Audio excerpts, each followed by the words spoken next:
I pledge allegiance to the flag of the United States of America and to the republic for which it stands, one nation, under God, indivisible, with liberty and justice for all. Roll call for the record. Mayor Lindsay is not here. Mayor Pro Tem Crane, Here. Councilor Howe, Here. Councilor Curry, Here.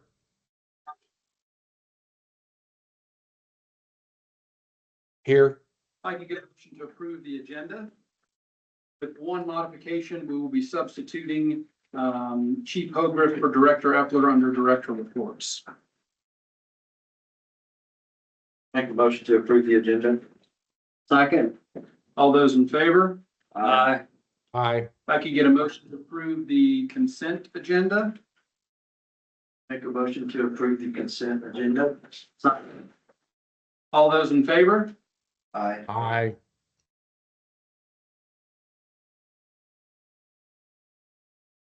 Aye.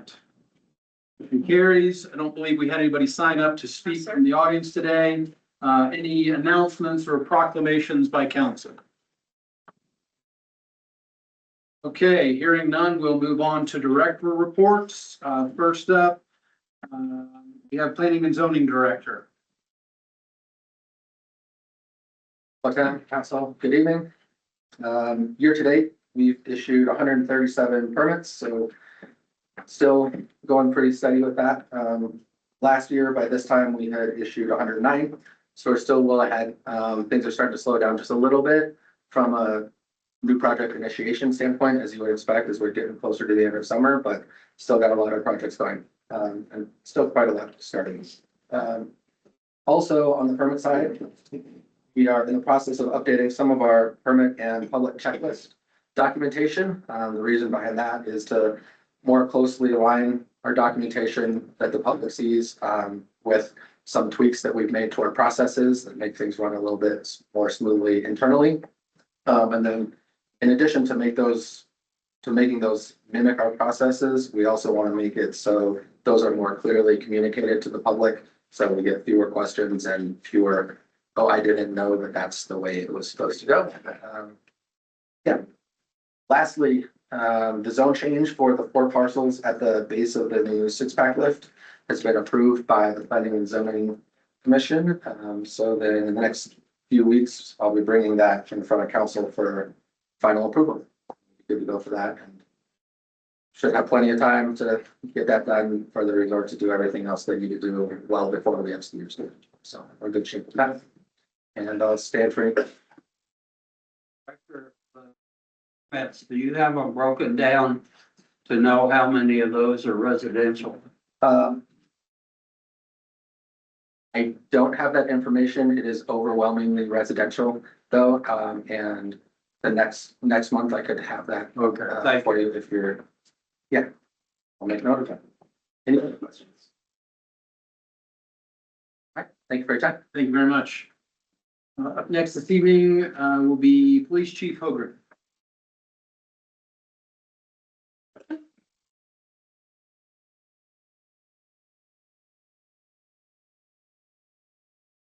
Good evening, Mayor Pro Tem, Council, Manager, and Clerk, and our audience. I'm not really doing a standardized report as far as the police department. I did that at the meeting at the beginning of the month. What I want to talk about briefly tonight is this flyer that we've prepared and some information about the extreme bear problem that we've been having.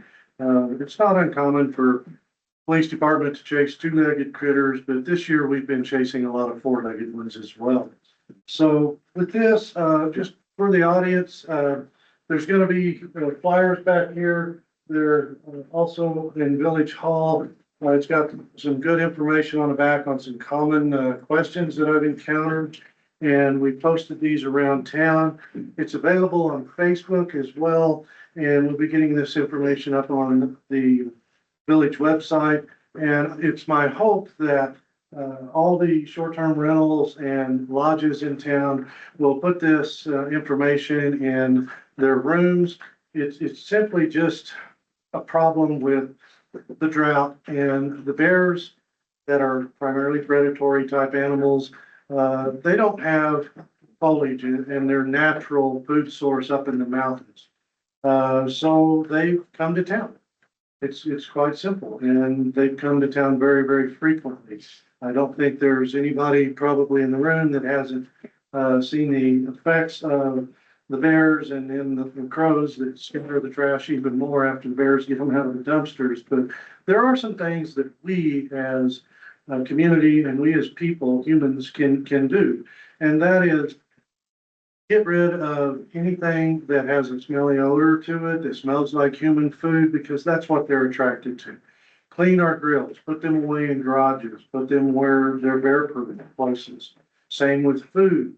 Clean those barbecue grills, use ammonia as a deterrent for bears. Do not store any food outside or your pet food in a bowl out on your porch. That's going to attract these bears and other things.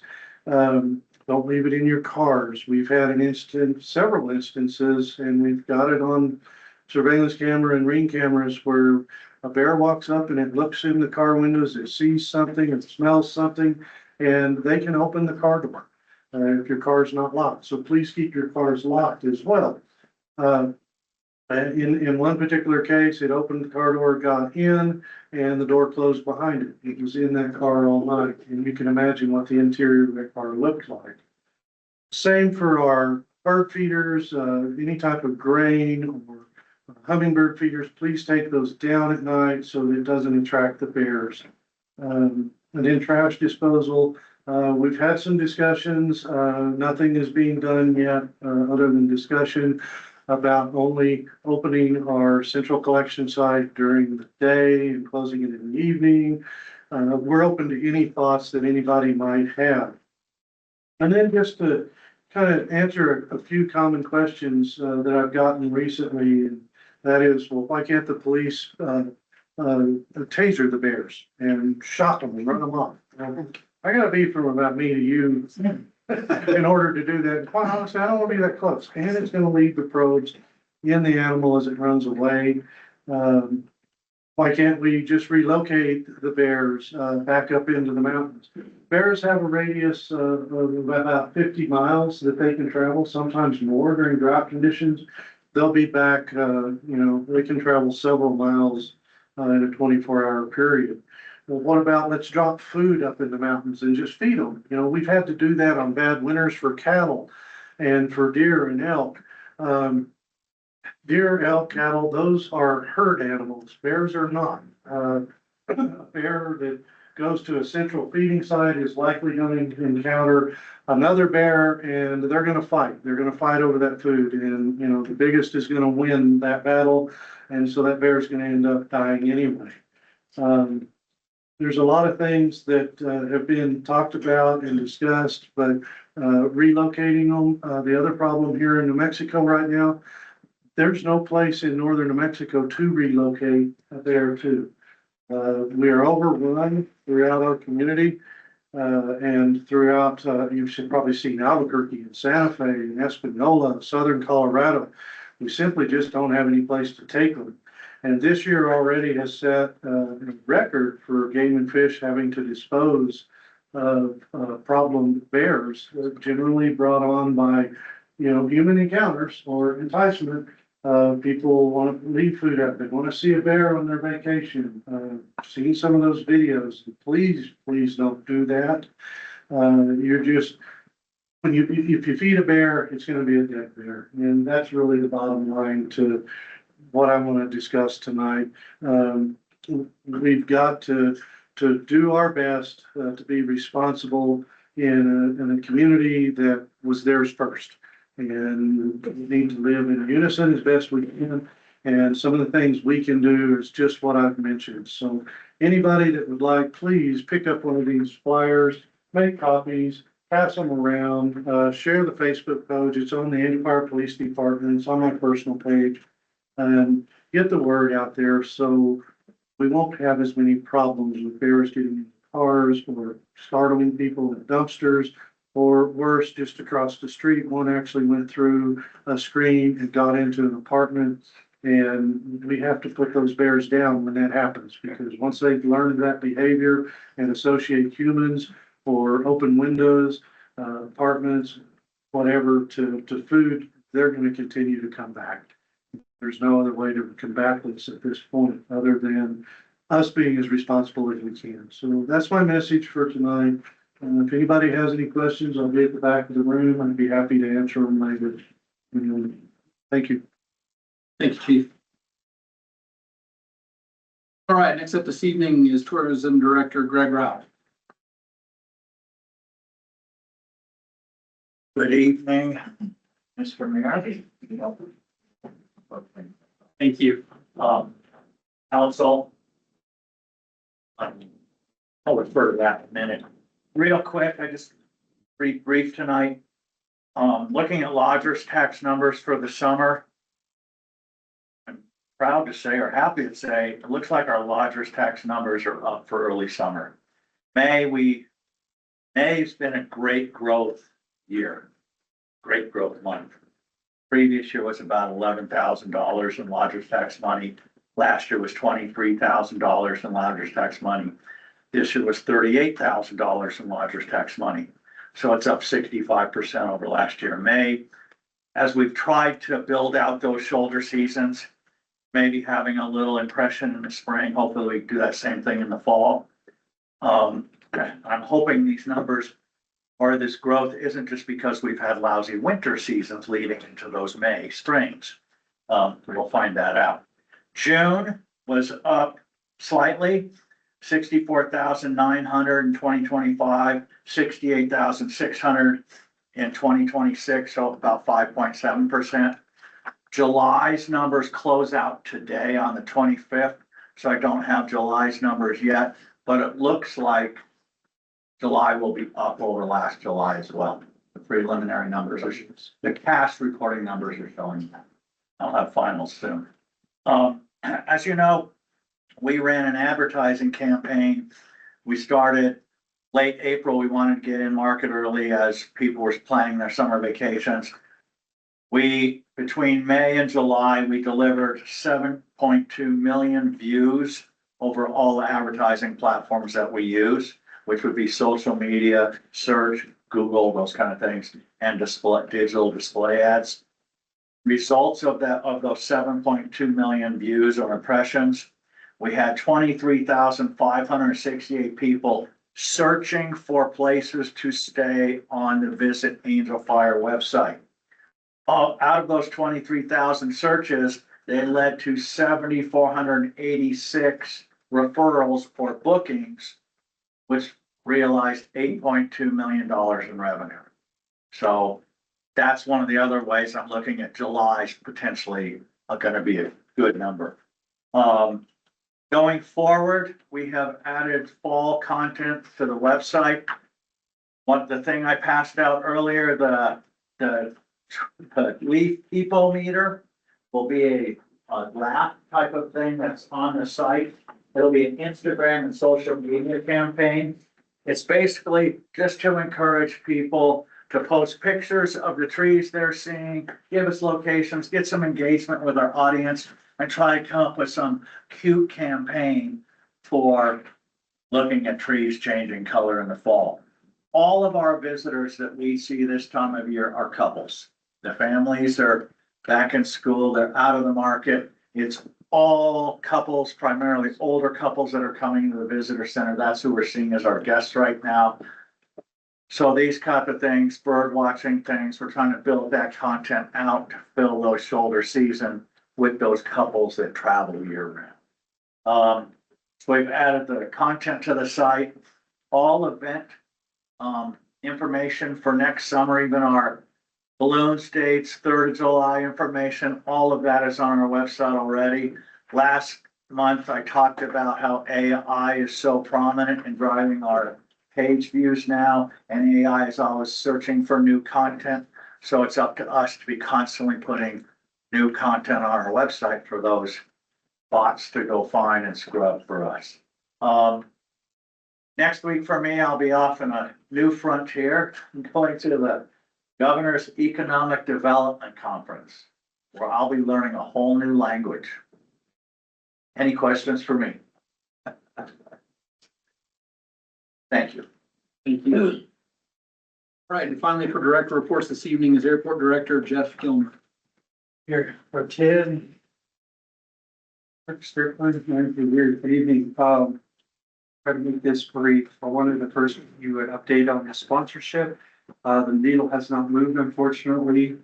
We do, we were promised at the beginning of the month to hear something by the end of the month. So, we still have another few days left till Monday to hear from the FAA. Once we push past that benchmark, we'll be amping up the pressure again and see if we can't, at least get a status report. Where are we in Washington? So, and we're working very diligently. Now, I will say the traffic was fantastic in July and August. June was really good. Made Director Reardon very happy that for the first time we were actually in the black for the month.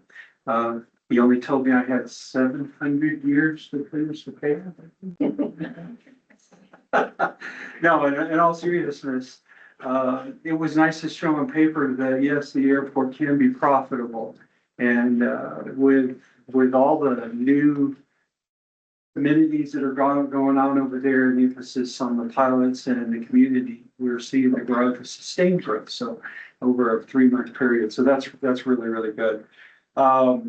Capital improvement plan, the county gave us approval. I may have mentioned this in the last meeting, to do the capital improvement plan for the FAA. And what that means, that's a 5-year plan that has to be done every year. And it just lays out our vision. Part of that vision has to be codified when the sponsorship change happens in a new master plan. So working with our consulting firm, we're developing a plan to go fund that master plan. That's one of the very first items that we're going to go do.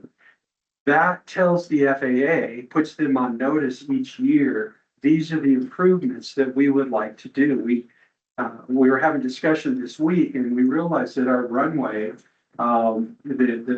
known as a PCN, it's how much weight can the runway carry? Well, it's maxed out at a small jet, private jet. So one of the airplanes that sat on the ramp 2 weeks ago might have exceeded that. I don't know that for sure, but I'm just saying. So what we want to do is be able to say, look, we can show you, here are the airplanes that are showing up. This is what we want to do with advanced air in the future, with Part 139 development, where we can bring in scheduled service. We need to rebuild that runway. We need to rebuild the ramps and taxiways. So you will probably be getting a lot more in the next 6 months of some of that kind of vibe from me as I report, as we work in once the sponsorship change on that master plan. One of the biggest issues that we're dealing with right now is the county. We weren't privy to what they actually wanted to turn in, meaning we weren't in on the discussion. So they sent to the FAA already their thoughts, which had our taxiways being rebuilt, and they pushed it off for an entire year. So even though they did the engineering this year, they decided they wanted not to touch the taxiways till 28. So part of what we're going to submit is reversing and saying, look, if you're going to engineer it this year, let's rebuild it next year. Good and bad, obviously, because we've seen what happened this year when we had work done at the airport and slowed traffic up. But we've got to build the infrastructure to keep people coming and for the future growth of the airport. A couple last things, still looking for replacement for the airport supervisor. We've gone nationwide in that job search. Chris is working for me 2 days a week as my admin. He's doing a great job kind of splitting, but he needs to concentrate on his new position. So just, appreciate your thoughts about that we can find that right person, because this is the person who's going to carry things forward, hopefully for the next 5-7 years. Lastly, kind of like Chief Ogreff, I want to give you a little heads up. You may have noticed an increase of military aircraft flying around in the evening, sometimes pretty late. If you get questions about that, we've been having discussions with some air groups literally all over the nation, as far away as Florida, Tennessee, as local as Cannon Air Force Base. The C-130s are back and they are spooling up. They're coming in here. It's just simply they're doing their night missions and night vision and things like that. But now they're actually coming in doing touch and goes. So if you are getting any folks out there, it's just simply the military doing what they do best, is training and being ready. And we appreciate it. I hope someday we'll have an airport that will sustain those C-130s on the ramp where we can buy them all a hamburger and shake their hands. But you know, that's coming down the road. So if you get anybody out there that needs more information, have them give the airport a call. We'll certainly fill them in of why they see that increase. So that is all I have. I stand for questions. So if the airport will handle a C-130, it'll handle a pretty good sized jet, won't it? Yes, sir. Absolutely. The goal, my goal is to see this airport in 5 years be certified under FAA CFR Part 139, where we can carry the weight of the aircraft for scheduled airplanes. Now, people, that's not a 77. This would be an Embraer 145 or a Canadair CJ or something like that, a 50-passenger jet. And having discussions with people, they're excited about doing it, but you know, they look at it and go, we don't have that airport yet. So we're just working towards that. Thank you very much. Okay, appreciate it. All right, moving on this evening, do we have any committee reports? Trails Committee's just working on the loop for Allen Field and the skate park project. And the Roads and Infrastructure Committee's been meeting, and you'll see some of those results coming up in the agenda. Very good. So we will move on then to the meat of the agenda, moving on to new business item A. Public hearing will now open. The Village of Angel Fire will present the following to the public. Ordinance 2026-04, an ordinance amending Title 7, Chapters 1, 2, and 3 of the Village Code with approval subject to council amendments. Proposed amendments to Title 7 as ordinance 2026-04 is now open for public comment, and we will have Santos Martinez present these changes so everyone can hear what they are before they decide if they want to comment. Thank you, Mayor Pro Tem, members of council, Manager Ware, Clerk Strickland. I'd like to go to the back of your docket information where you have the amendments that are highlighted in yellow, because I think that's going to be easier to read. What you have at the front of your docket is the traditional ordinance of what's underlined as new, what's struck to be removed, and it only shows the additions and subtractions. It doesn't show the whole context. And this was actually the model we used at the infrastructure, Roads and Infrastructure Committee to really show the placement of how this was flowing. And it's towards the end. Chapter 1 is the thickest title that has proposed amendments, and that's street and drainage design standards. If you get a chance to do that. We have Chapter 2 and Chapter 3. I would like to point out that this is just the first take of Title 7. Title 7 is a substantial title with stormwater, streets. There's a chapter with language on oversized vehicle the committee would like to look at. One of the examples was a member was driving up, turned the corner, and then there's a logging truck coming down on the road. There's conversations about a large home being built up on the mountain with a large amount of glass being delivered.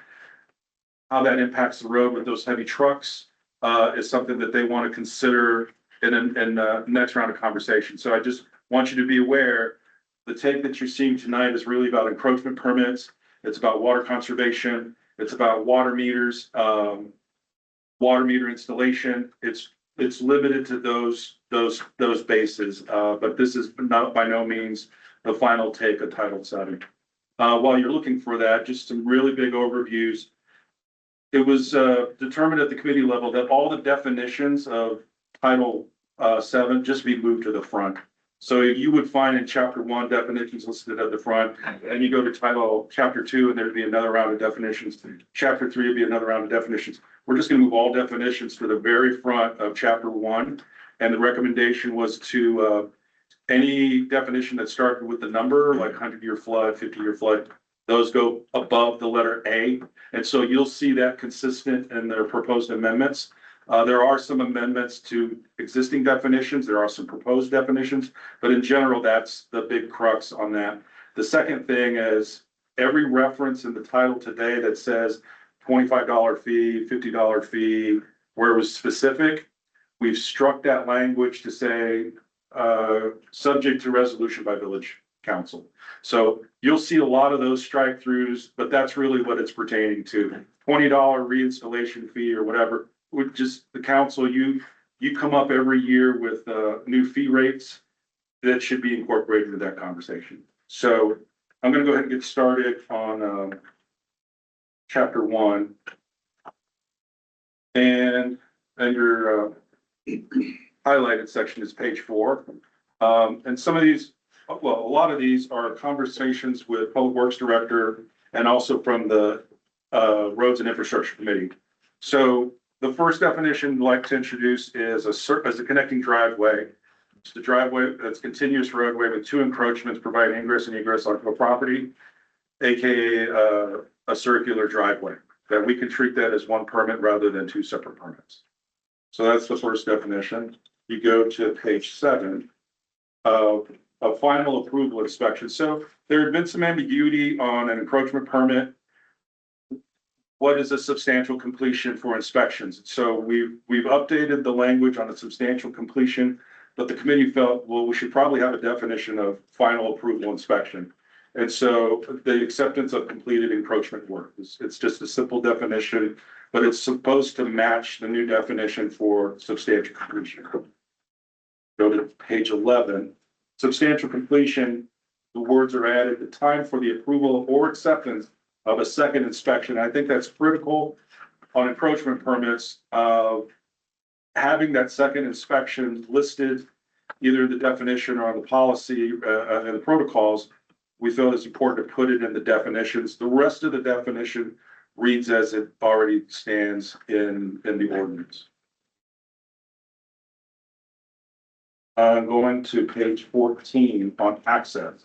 And so this is where you start to see a substantial series of amendments. And this is really about encroachment permits. And you look at paragraph A, access permits shall be obtained before building permits may be issued, or property is to be prepared for development. So there was conversations about when you're getting a site ready, clearing trees, leveling it out, that's not done without a heavy truck. And so trucks, if you don't have an encroachment permit, are just going across the bar ditch. And so they felt it's important to have a culvert to handle that traffic so the road's damage is minimal and the stormwater flows correctly. So this has been added. This includes grading of the property or removal of trees. 1 access permit is required for each unconnected driveway. Connected driveway shall be considered 1 ingress egress point, so that can be 1 permit. Access permits must satisfy substantial completion requirement prior to any construction or activity on the property. So this kind of flows with the definition that you saw before. The next is just adding clarity rather than an individual property owner, contractor, or developer hired by the property owner. There was discussion about insurance requirements for this permit.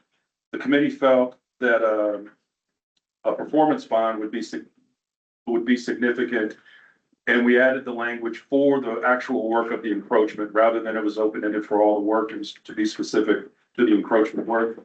And that the property owner, if they were going to be listed as a GC, well, they got to show a performance bond. Any questions so far?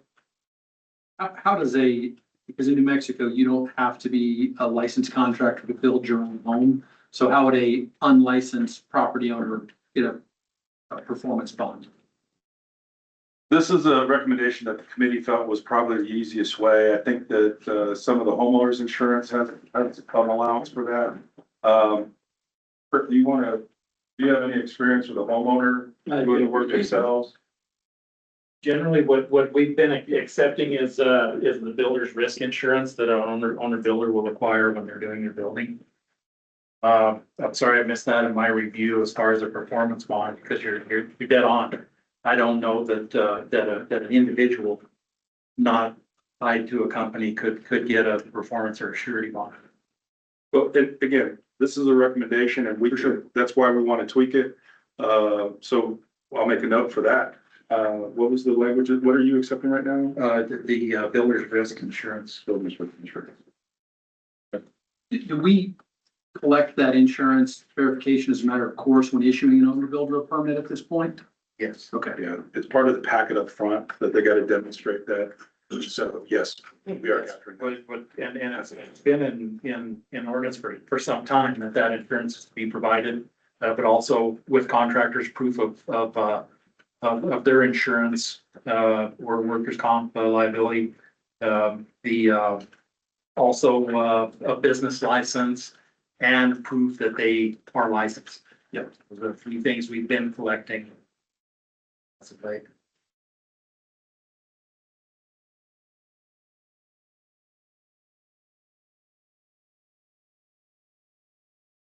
The only other thing on this section is what's required on an encroachment permit.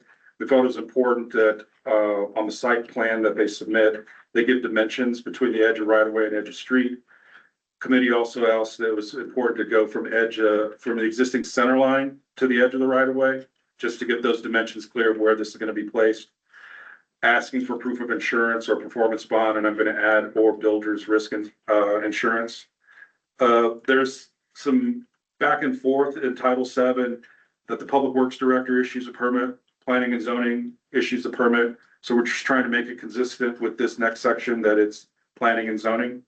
Also reiterating, if you're going to be grading or removing trees, this is something that needs an encroachment permit. There's been an access permit, right? Yeah, that's correct. Yeah, that's the access encroachment permit. This next section is really for, there's been some policy on transverse drop inlets and when they should be used.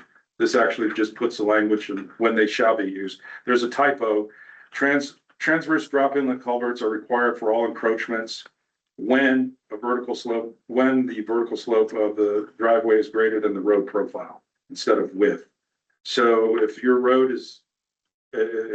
is going to be higher than the road, this is the preferred method that talks about the length of the culvert, the design of the culvert. We also understand from the committee's perspective that there's some culverts that have been installed incorrectly, or they're sized wrong, or they don't have this. They just have a regular culvert. And so the ask is to bring those driveways up to compliance with this standard, giving them a timeline to be in compliance. The committee stretched it out to 2033. On the village side, they're asking that we have a list prepared to notify those properties. You have till X amount to get this into compliance. There's another paragraph in this that says, or when you sell the property, this needs to be in compliance, whichever comes first. So that kind of mirrors what you see with the HOA properties. If something has not been permitted and caught on inspection, you have to remedy that before the sale can go through. The committee members felt something along those lines should be addressed with the culverts. So that's new language at the end of that. Can I, and I apologize if I know this is a public meeting and I could ask questions to the next agenda, but I have some questions on this transverse. And before I go to the questions, I understand why you're doing this. Sure. The erosion on our roads is significant. However, this policy, I forget when it was originated, the transverse, it's at least 3 or 4 years old that I imagine. And I think some of this design language there's a pretty significant change here. So the language that caught my eye was transverse drop inlet culverts must extend a minimum of 1 foot on each side of the proposed driveway approach. So it is your intention to not only apply this to new builds, but to the existing driveways as well. I'm reading that correct? I actually had my driveway evaluated by the previous director of streets and roads. And one of the things that he was recommending at the time, I happen to have a very wide culvert at the bottom of my driveway. My culvert is 60 feet wide. The approach to my driveway was set up for from both directions of the road. And I think that's not the most common way to do it. Sure. But the recommendation at the time was actually to move the drop inlet further up the hill to thereby shorten the culvert and to angle it towards the slope of drainage that was typical in the ditch down there. I'm not saying we have to make that language change, but my worry here is that there's gonna be some people who have already brought their driveways to compliance based on the old standard. And if we don't make an allowance to, Yeah, however, that's gotta marry with this new standards, you're gonna have some people who feel like they're getting double dipped, that they fixed it once and now we're asking them to go with a more aggressive fix. So I guess. so I've got a suggestion. Sure. So in some of the other language on this ordinance, we say, or subject to approval from the Public Works Director. So it kind of gives an out where the code says you gotta go a foot off. But if you have a drive approach that's not normal or not as common, that you could have a review. And we have some of that language today where it's subject to some, at least the Public Works Director reviewing. Is that something? I would recommend that it would be something that somebody would apply for a variance on. Okay. Because one thing we're trying to avoid is the perception of selective enforcement on everything. Yeah. Where the process of applying for or requesting a variance, I think would be spot on. That's another approach that you see in other titles. So we can add that language. It's just a matter of, I would prefer, just my suggestion, if you're gonna deal with a culvert, that's something at this level, it's not necessarily P and Z level and then council. Well, I guess, how do we feel about moving that culvert up the hill? Because obviously, the easiest method of install on a new build is buying the right culvert, Right. putting it at the right spot in the ditch and then backfilling it properly. That's the easiest, cheapest way. The retrofit ones get a little trickier, right? Because you're dealing with the what's there already. One thing, I actually talked to one of the guys at Double Black that they weld a lot of these culverts up. And I think they're not standardized on any one size yet, but their suggestion was maybe we pick if you're, I forget the phrase, proposed driveway approach, or i.e. the culvert that's there in the ditch, if it's already beyond 20, 30, 40, 50 feet of width, those are the driveways they're gonna be looking for a different solution. So we could, in other words, say, you know, if you have a excessively wide driveway or an excessively wide culvert at the beginning, you might consider some alternative solutions, or is that not something that we want to look at? Well, see, in reality, even in the current requirements for culvert installation, and in the detail, you'll see that the ideal place to put the culvert is not necessarily right in the existing bar ditch. Okay. It's recommended to actually offset it from the existing bar ditch up the hill. And, you know, to accommodate that elevation. Well, and to get away from your plow. Yeah, Equipment, right? exactly. And there are a few transverse drop inlets out there that I would consider failures. Yep. Most of them were installed right in the bar ditch. Okay. Those that were installed slightly above the bar ditch and match the angle or slope of the driveway seem to be faring well because they're not getting so much damage from snow removal from a couple of years ago. Sure. You know, but you understand what I'm saying, to have the. Yep. As opposed to the grade coming down and then a flat grade, those that match the grade and are slightly uphill. As you say, the narrower part of the hill. Yep. Seem to actually function better and stay cleared out better. Okay. Is there that language that you're talking about that recommends it move uphill from that? Is that somewhere else? Is that in a policy? Well, see, it has to vary because you need to understand that the transverse drop inlet needs to get the drainage that's coming down your driveway. Yep. Plus continue the flow through the existing bar ditch. Yep. But slightly offsetting it out of the center line of the bar ditch will accommodate that flow. Now, the problem with, as you mentioned, a driveway with a wide entrance and a wide culvert of putting a drop inlet up above is you still have to accommodate the bar ditch down the bottom. So a situation like that may require a combination of the culvert and because obviously the transverse drop inlet, the purpose that it serves is to pick up the surface water coming down from above. Yep. We do have there's been one driveway installation where both the culvert and a transverse drop inlet were done. Okay. The combination worked real well, except the transverse drop inlet drops out right onto the outlet of the culvert and sediment builds up on the outlet of the culvert. Yeah. then that's on a new construction. Sure.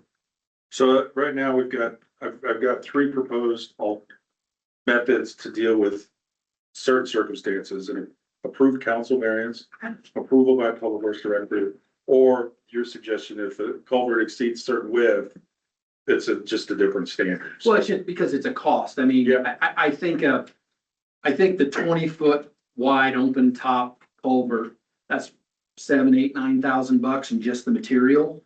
So three of those, you're talking, a pretty substantial bill to hit many uphill driveways. Because correct me if I'm wrong, the other change here is the language used to have a grade requirement for the driveway. In other words, it was actually a number in here if you were above a certain Yes. slope. 15. And now it's simply greater than the road, right? So we're gonna qualify a lot more driveways to require this with this language that's proposed. Which I'm not saying I disagree with for all the reasons that we've seen the erosion on the roads, but I just wanna make sure we don't end up with a bunch of mad people who were early adopters and try to do it the right way, and then we're coming back and saying, actually, we need another 20 grand because you wanna do it this way now. No, and I think part of that is just to make it simple. If your Right. drive is higher than the road and we're not in this debate, well, I think it's 11. No, it's 15. No, I really don't. I don't think I'm at 12 yet. It just simplifies this. Well, and you'd for sure have somebody who said, it might be cheaper for me to change the grade of my driveway to, somebody hauling some dirt as opposed to actually fixing the problem. Right. Well, and part of the issue is we truly understand that a lot of properties that are out there in inventory right now that are left to build on are lots that exceed that 12%. Yeah. And obviously, we don't want to deem them all unbuildable. This presents an opportunity to have that, because to not be able to put in a driveway because it's a 13% increase when the lot is 13%. Yeah, right. The question was raised, how are we need to find a way to accommodate these lots. Right. Well, and I think because you have the language in here of the upon sale, which is gonna accelerate that 2033 timeline. But being mindful of, we're in an interesting real estate market at this particular juncture, that you're creating a liability. So has there been any thought to how we would actually track that? Well, my concern would be how does it come into play in the process of a closing on a house? Right. Where is that? Is it handled like a septic inspection? Is it to be understood by all title companies, whether they're here or out of town, that one of the things they have to determine at closing is to make sure that the driveway entrance is in compliance. I see that as being a very huge challenge. Yeah. I mean, obviously, if there was a documented violation, from the village that, hey, this is out of compliance, that's gonna get caught at title transfer, and then the buyer and seller are gonna have to figure out how to. Well, obviously, we're looking for any means to get driveways up to Yep. standards that they need to be, and whoever's buying that new house, that they have a good driveway, so forth and so on. It's a hurdle to overcome. The process of septic system inspections before closing did not exist some years ago, and it led to disastrous results. That process was put there for a reason, and we need that same opportunity to do that, but figuring out how to make sure that it is covered in the closing process. Because we not only would be dealing with title companies that are not local, we may be dealing with realtors that are not local, and will owner sellers, so forth and so on. So how is it clearly, there's got to be a way to do it because it was done in the septic system. For sure. My suggestion is right now, there's a timeline when these properties need to be identified and when they have to overall be in compliance. And if the idea is to maybe extend that timeline, so it's not so much of a rush to get a policy and who's the inspector and we're on the clock, we got to get this done by May or whatever. You can always look to extend that out. So these types of questions are more thoughtful to be with a solution. And so to me right now, I think that's really the first take of maybe, and the committee said, we just need to add a year because it's already August, right? So if you want to do that as well, that's well within this conversation. But I do feel that, I agree with Kurt, we've got to be able to capture this. Committee feels the same way. We've got to be able to capture this. Otherwise, it's only the new builds that are in compliance, but a lot of homes that were built in the eighties, the nineties, early 2000s with the wrong systems, well, they're not helping our roads. And we just can't leave those out unanswered. So I've got 3 proposed solutions on the culverts that are the standard. Yeah. I think that's a discretion with this body of which one you feel comfortable with. If there's another one you'd like for us to submit, we could do that, but either variance by council through approval subject to Public Works Director, or if the culvert exceeds a certain length, there's an alternate approval method. So. The other two that I saw was, depending on the slope of the driveway would depend on how wide the transverse inlet needs to be to capture water. Is that correct? Well, basically, as far as specifications, what we're asking for is the design of the transverse drop inlet will accommodate the flow of an 18-inch culvert and the weight capacity of an 18-inch culvert. So properly. Okay. Sorry, that was a long detour, but I know That's why we're here. there's several people that have done this, but I think overall compliance percentage, if this sort of passes, 5% of uphill driveways, 10% maybe that have actually went through and adhered to the old rubric. So there's gonna be a lot of these that will have to go in between now and 2033, or I think what you'll see is the bigger rush is gonna be, hey, I finally have a buyer for this property. I'm trying to get to close date as quickly as sellers are trying to get to, and they're gonna be trying to figure out how to get a transverse in there fast. Especially in the dead of winter. Yeah, it's kind of like, hey, I've got to replace the septic system so I can close. Yeah, Well, what I would, correct me if I'm wrong, but I think we do at some point want to have it in ordinance that transfer of property that it needs to be brought up to standard. Now, wouldn't it behoove us to identify the process of how we're going to do that and then handle that in resolution? With a resolution, because it's. I think you can. I think right now is the ordinance is silent, right? It doesn't address this at all. So if the ordinance says we are going to address this, there's a timeline for compliance, the village still has the discretion to come up with how do you get to that? How do you get from A to B? But we haven't even put B on the board because it's silent. And so I think if we put this in to say there's a timeline, we've identified what's non-conforming, they need to be conforming by X date. So long as we've identified when that should be, we can look at a process. Do we treat it like non-conforming? Because right now the code says for non-conforming structures and uses, it's non-conforming until you sell it. So like Monteverde RV Park, that's why they had to come in for a conditional use because there was a sale. So we can look at that into more detail, but I think right now we need to have something on the book that makes it at least a priority from the village perspective that we need to manage this better. well, it's like the reverse of the defensible space ordinance the fire department's working with. We're certifying lots that you're in compliance. Yep. You're almost gonna kind of have to do the same, I would think, at the beginning of this, because your compliance percentage is so low. And I think in that instance, the fire department came out with a system of who was gonna do that. Yep. How that was gonna be assessed, what that checklist was to be certified as compliance. Whether or not we have that with, someone from the streets department, someone from code compliance, someone from P and Z. I think we could still figure that out, because I think in the defensible space ordinance, it just says, you must be compliant and get certified with it. It doesn't really, well, it's Jenny or it's David or whatever. Well, it's a little different. We're actually tracking those because now via resolution, the certified lots are seeing a reduction of their wildland fees. So there's a list that's having to be maintained. Now, this would be a little different, that you're not gonna have to recertify your driveway. It's kind of a one and done. Once it's in, until it, rusts out or falls apart many decades down the road. Once it's done, it's kind of over. We could look at the defensible space compliance standards, see what could be incorporated into this section. Because that's an example of what the village is trying to get to, in my opinion, with these, Right. with these drive approaches, so. Yes.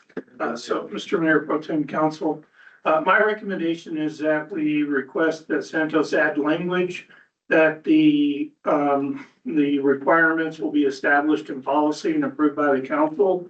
I would much rather, as we figure this out on what exactly we want, I'd rather not have it in ordinance until we figure it out. But if we can put language in ordinance to say a policy will be established by the Public Works Director and approved by council or something like that, that will give us a starting point. And then if we decide we want to change that, it's just one council meeting away from changing it, as opposed to an ordinance that takes, 6 to 8 weeks to get changed and codified.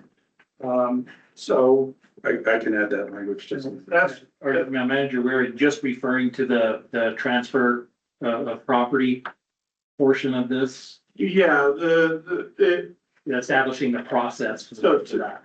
yeah, I think the it's- process for The people transfers. who already have, people who already have driveways in and already have an egress permit. The process for those to be determined, who's gonna need to switch to what type of, drop inlet or whatever. Instead of trying to come up with that language now and delaying the whole thing, I think we can add a simple statement that will be defined in process. Just like our COSO, the finance department does, that comes before council, it's approved, and those are rules we have to follow. So we can't assign fines with those rules. If it's not an ordinance, we can't assign a fine, but we can still red tag stuff, and we can say you can't, cross this driveway or whatever, because, they're in our right of way. So that's my recommendation here. I think it's gonna take us a few months trying to work through this to really get it fine tuned. And I don't wanna hold up everything for this, but I also wanna get started on this, because I'm telling you, you can tell me if I'm wrong, but in my estimation, number one cause of road damage and Angel Fire. Number two is speeding, and it's close. But water running off of driveways causes a lot of damage. Well, and I appreciate that, and it really needs to be done, but we have about 2,000 homes in town, half of them are uphill. If it's $7,000 to do this, this is $7 million of work that some group of contractors is gonna have to perform between now and 2033 or sale of property, so we want to get the details right so that, when we come out of the gate, it works. Well, it's gonna be less than getting everybody to thin their lots. Yeah. Yeah. I can easily add that or by policy approved by council on both sections. I could put it on the, where the sale of property or 2033, and I can also put it on the transverse, right around where we talk about going the 1 foot. I'll have or method approved by policy. I can add that language in. And there's more time to add language to this. Keep in mind, this is an ordinance, so after we get approval to proceed, we have advertising requirements that we have to do to the public. We have to have another public hearing.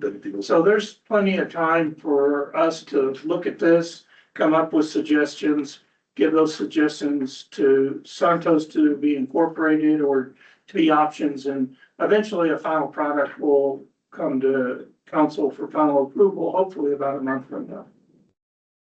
Then we'll address the fees probably at that time. I think I think overall, as you get to your fees discussions in May and June for your next budget cycle, I really think that should be incorporated overall, because now you're gonna have that flexibility with this ordinance to just do it by resolution. We'll have to add more resolutions to our annual June junket of getting fees changed and to incorporate this, but some of these fees have been in here for, since 2008 or before, and they don't reflect inflation or anything. Consequently, the negative part of that, it's not so much about money for the village.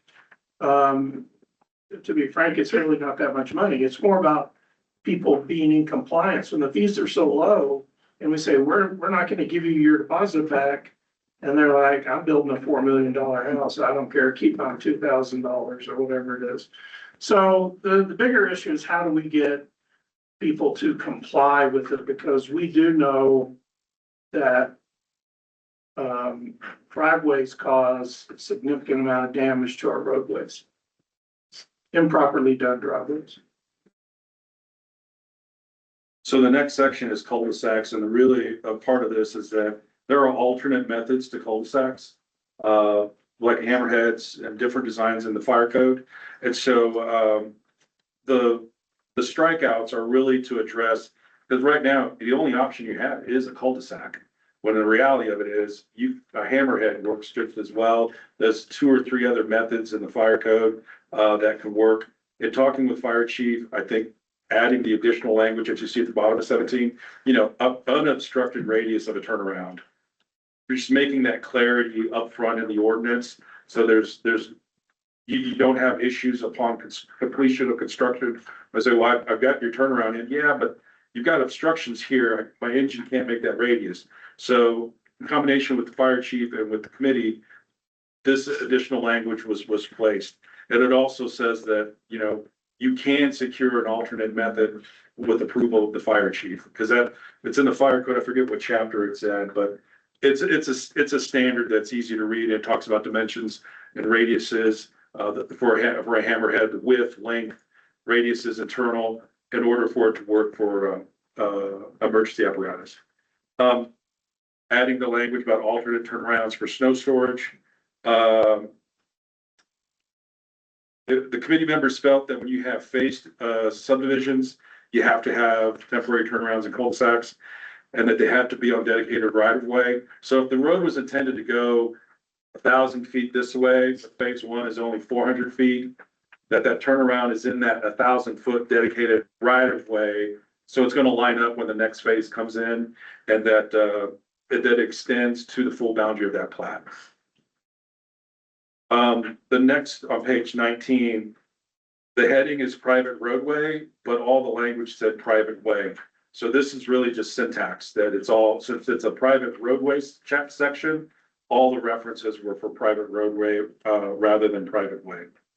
And that's really all it is through page 20.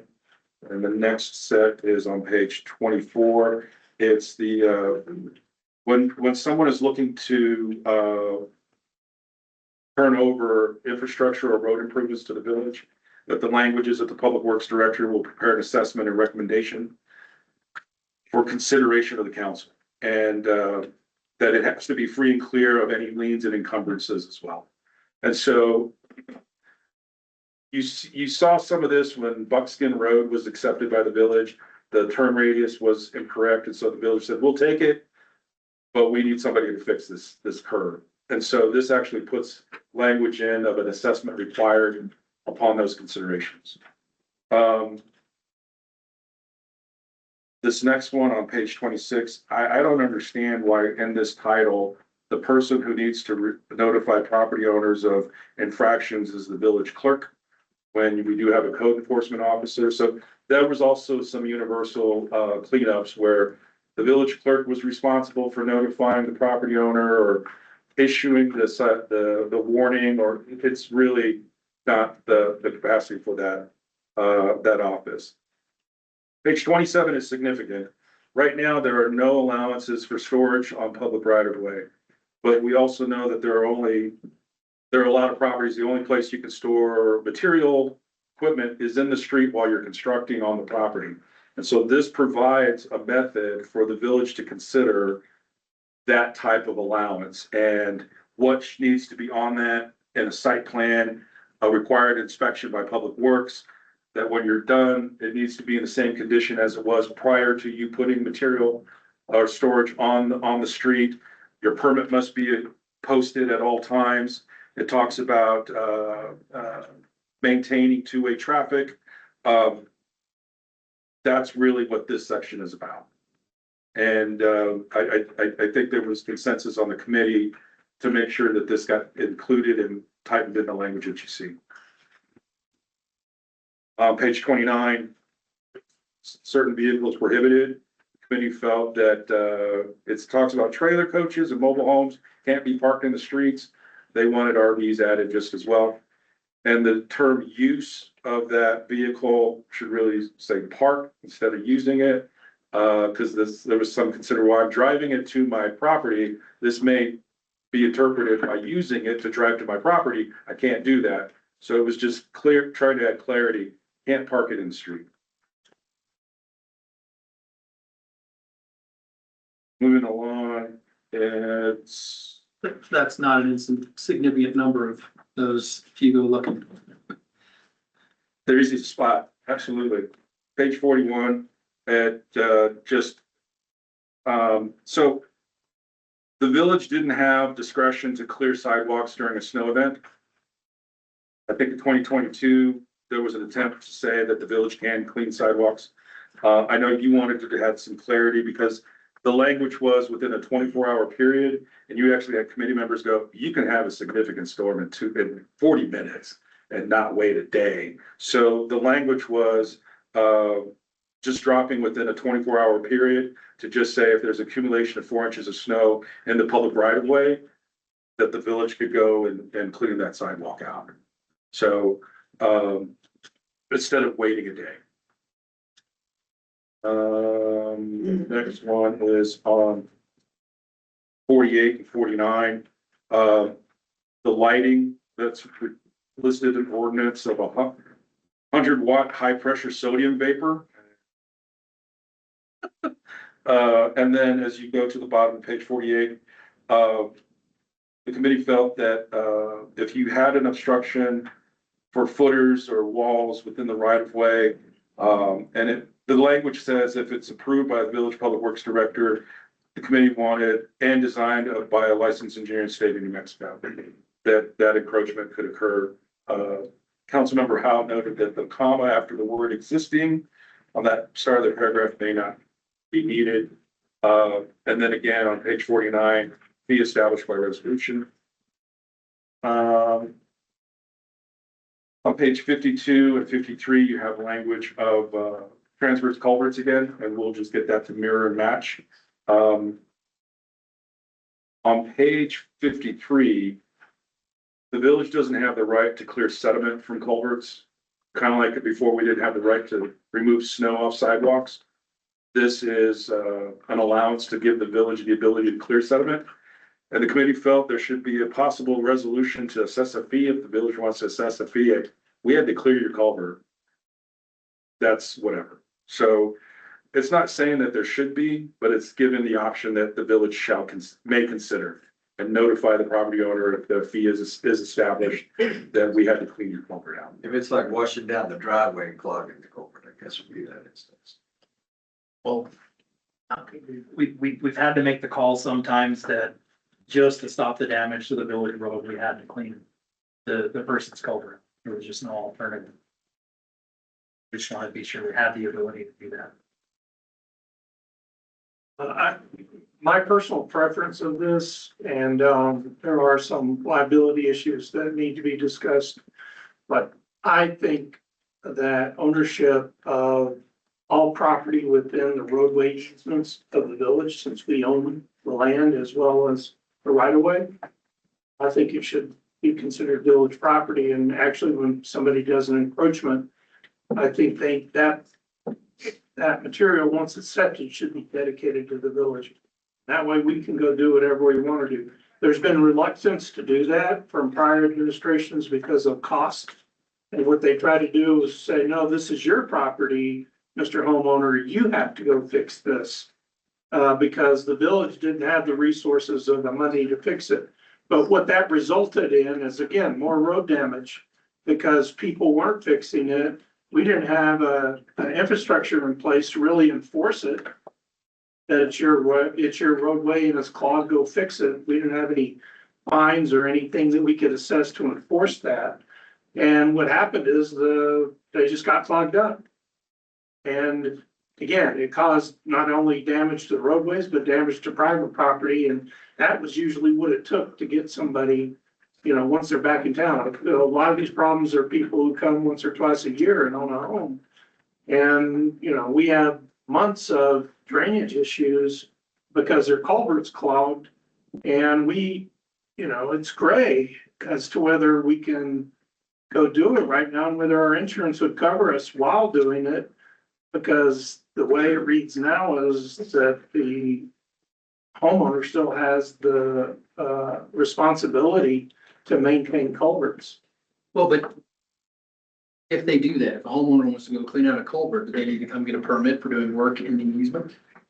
We don't have any. From a liability perspective, because what you're gonna see most people do is pull a tire on a chain through that culvert is the quick and dirty way to do it, and that's a dangerous proposition. Well, and I, in this public forum, please tell everybody, do not do that. Very hard to get out. Yeah. We're in sand and Soil soil, ideas. and yes, we've pulled a few of them out. So, I guess I it's think on a YouTube video. the difference between a transverse, so what they call it, Yeah. inlet culvert being clogged up and an owner cleaning that out versus debris coming down from torrential rain and clogging up your culvert. I can see the difference in where that. I guess I'm agreeing with you. It's a question of risk. Who do you want cleaning out that culvert and what, indemnification do you need to make sure that nobody gets sued as a result of doing? Is what we're arguing here. Madam Clerk would have to talk to our insurance agent about that and figure out the financial impact of that. But I'm just telling you, that's my personal preference. I like having control of things because then I know a good job can be done. And when you don't have control, there's no guarantee that a good job is gonna be done. Well, I know in cleaning out culverts, you're trying to get water to flow, and you may have to dig even farther up through the next. You may do 4 culverts in a row just to. And again, like prior to 2022, the village didn't have any discretion to clean a sidewalk. What we're asking here is given the village discretion, just like you described, Councilman Weeks. There's something it's not just this culvert, it's upstream 3 or 4 lots. And it's really impacting our roads, giving that discretion to the village. Whether or not, I don't disagree with that, because if you also think about it, we own the water meters, right? And we install them and where we need to. We could look at the same as a culvert. It's in our right of way. We could look at it the same way. I think right now for a starting point, let's at least give the discretion for the village to clear it out. And we could still flesh this conversation on this topic too. I really feel that from the committee's perspective, they felt that it was also important that at least give the village the discretion. That's why you see that next sentence. Oh, and by the way, if the council wants to assess a fee for us to clean this out, and it also needed to go upstream 7 more lots. Yeah, we should be considerate of how do we recoup that cost. Sure. So Real quick, I want it to be understood that there are some folks out there that sadly have the culverts that regularly plug up. That has nothing to do with the poor installation of their culvert or anything, but the nature of the location of their culvert within our road design. For example, you'll find it in areas where a road has a pretty steep grade. And as it flattens out, if there's a driveway entrance right there, because as the water hits the flat, it's going to slow down and drop sediment. Well, that culvert gets clogged and it's really no fault of the homeowner. And those are the ones that are generally, we get a big jump out and start washing the road. So those are the ones you'll see that we're gonna clean them. We want to make sure we're okay to do that. yeah. The last thing on Title 1 or Chapter 1, I'm sorry, is on your handout. It's the definition of Public Works Director. Allowing a designee from the Public Works Director to be recommended to the village manager in the absence of the Public Works Director. That seems reasonable to do. And then on the access permit, we talked about you need this for an encroachment for grading or removal of trees. And there's also language, and you must complete a first inspection too. So previously it was just upon issuance of the permit, the manager has recommended, oh, and by the way, we need to at least see that one time before you could start that work. So I think it's a belt and suspenders, trying to ensure that whatever's happening on the property, it's gonna minimize any damage into the storm system or the roadway. There was previously in ordinance that the state, and I pointed out, quote it right now, where it did state that, and it's actually in the packet for the encroachment permits, where it states prior to initiating work on a lot, the encroachment permit needs to be acquired. Okay, where the confusion has been is when all the paperwork is filled out, it's actually an encroachment permit application. People have viewed that as their permit to go ahead and start work. We want that first inspection prior to work starting. Manager Weir. Yes, Mayor Pro Tem Council. Actually, just to correct you a little bit, Director Epler, it wasn't an ordinance. It was in policy that was approved by the council. This is actually moving that policy that we've been following for about 2 years now. Into ordinance. The previously in ordinance, and correct me if I'm wrong, the only thing is stipulated was the final inspection. That was supposed to be like 85% complete or something like I that. think it was substantial completion. Substantial. At least 2 inspections, but I think the manager and public works director are correct. We need to put it in the ordinance, and so that's why you see, hey, and Director Epler's correct. It talked about when you had an approved permit and people were like, well, I got my permit, I'm ready to go. Right. And there was no supplemental language saying, we need a first inspection. Well, there were in, excuse me, there, but it wasn't in ordinance. The supplemental language was in policy, Right. which was in a checklist that we provided to everybody who got a permit, but it wasn't really enforceable. And I guess it wasn't clear to everybody because it wasn't an ordinance, so we definitely need this. The first inspection has to occur before the work starts because the public works director is designee. They say, oh, no, you can't put the entrance here because of this, that, and Right. the other. You gotta put it over here. So, and you know, you're gonna have to loop your driveway this way. You can't go straight up. It's beyond 12% grade or whatever the number is. So those types of instructions are key to having a successful driveway installed. And if the builders just go do it, unfortunately, the builders just have not, or many of them have not proven to be reliable in doing what is best for their client or the village and the roadways that are gonna be immediately below that driveway. So that first inspection is a key component in the success of implementing proper culverts and egress. What is the, I just can't envision it, but a recreational pathway connection? What would that entail? Like a trail? Yes, as roadway or recreational pathway connection. Which one are you at? On the action of encroachments, it'll be roadway or recreational pathway connection. And it says it says it on all the, but what would the recreational pathway connection, I mean, It'd be a bike trail or that's what I envisioned, but if you did a trail to a trail, is that, I mean, from your property to a trail, is that? Well, I'm wondering if that doesn't cover things like ski out access, things like such as that. I think that could. But it's saying you need to get an encroachment permit for that. That's correct. yeah, so if you have So- egress to your property onto some public property for a bicycle and you're gonna have to put a culvert in because you don't want a big bar ditch, Yeah, you're that's, gonna need to go and get an encroachment permit and have public works director tell you how to do it. Like your ski out stuff doesn't encroach on village property. But yeah, if you.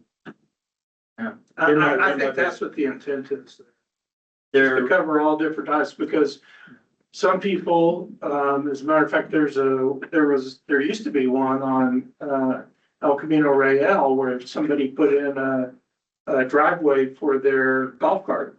oh, sure. It was just the culvert side of that, you know, what comes into play on But that. they had to put a culvert in and they couldn't, there's a lot of issues. actually, there was a new build that was completed just a little over a year ago where a dedicated driveway for UTVs was put in, and yes, they paid full price for encroachment permit Okay. and had to move the driveway because they didn't put it in the right place the first time. Yeah. So. Yeah. Mayor Pro Tem, members Yeah, of that's council. going on village. That one did. Yeah. So that would be, okay, so that would be a recreational pathway. Yeah. Okay, Yeah. I got you. So chapter 1 was the most substantial one up tonight. Chapters 2 and 3 are really short compared to that. Chapter 2, just in the definitions. So we put in because this goes into water conservation, that you can't clean outdoor hard surfaces during, water restrictions. The committee felt, unless you actually have an approved work for the property, where you're painting, clean equipment, you're doing foundation work, clean out equipment, in those instances, you should be permitted to do that work. So that's in the definitions. There's a definition of defective plumbing that we just moved up. We added the definition of final approval inspection to match into here. Outdoor watering, we just moved that from the back or the middle of that chapter to the front of the chapter. We added the definition of substantial completion. Permit and compliance, where we talk about accessing the lot for a motorized vehicle. This goes back to, I'm gonna thin the property out. I need to bring trucks in to do that. This is a requirement for an access permit. Is there a temporary, if somebody wants to come in the lot, they want to comply with the DSO, but they don't have their plans ready to build yet, can they do a temporary and then remove it after the thinning is done, or are we asking them to put in the final driveway for the thinning activities? Ideally, I think we want them to line it up for where they're actually gonna build and have that construction, so we just do that one inspection in. If a temporary one has been considered, there may be, I don't know. Yes. Mr. Mayor Pro Tem Council. We don't have a temporary option in there now. I'm not so sure how much. I'm really in favor of that because again, I'm afraid people are gonna think, oh, well, we took it out, but we still want to get in. Again, road damage.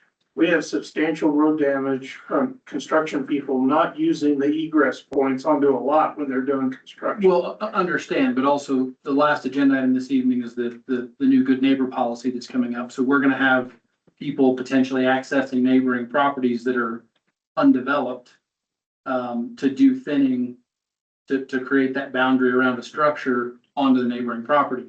It's a small chance that it's gonna happen, and generally I would think if it's a connecting lot would access through. Yeah. But if somebody did want to come in and do that with equipment, I think that the process is already there. It's the encroachment permit process. Somebody gets the encroachment permit to put the driveway entrance in. It's up to standard and everything. They get their deposit back. They decide to remove that. They get another encroachment permit for that work to remove it. Now, one thing you'll see soon in here is the timelines that deposits are held are different with new instruction than they are maintenance or repair or replacement. So I feel, and I don't know if we have to have that worded and clarified in here, but the process needs to be handled just with the existing encroachment permit process. Because there may be cases where people put that driveway entrance in, they get their lot thinned, they do their home design and they may change their mind of where the best place that driveway may be. They may get input from their contractor, a better option or a better location. So I would see that in that process, in their encroachment permit for they're moving the entrance, it'll include the removal of the old if they so desire. So maybe when they fill out a tree cutting permit, they need to maybe apply for an encroachment permit then? Well, the code already says any work on the lot, you have to have an encroachment permit first. So that goes to what we've been talking about. We want to see how you get access to the lot so that you can go within. I think what these amendments do is it adds better clarity for that. So that's the intent.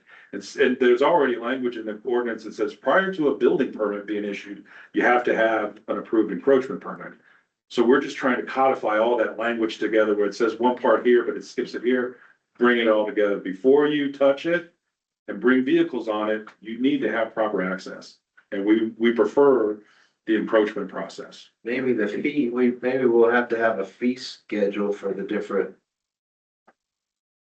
permits you're applying for. You can. So the next amendment, it talks about, as Director Epler said, the deposit when you get it back. If it's new, it's 6 months, but if you're replacing, so if you're gonna repair, replace kind of thing, you could set a different fee for that. Yeah. That's different from new.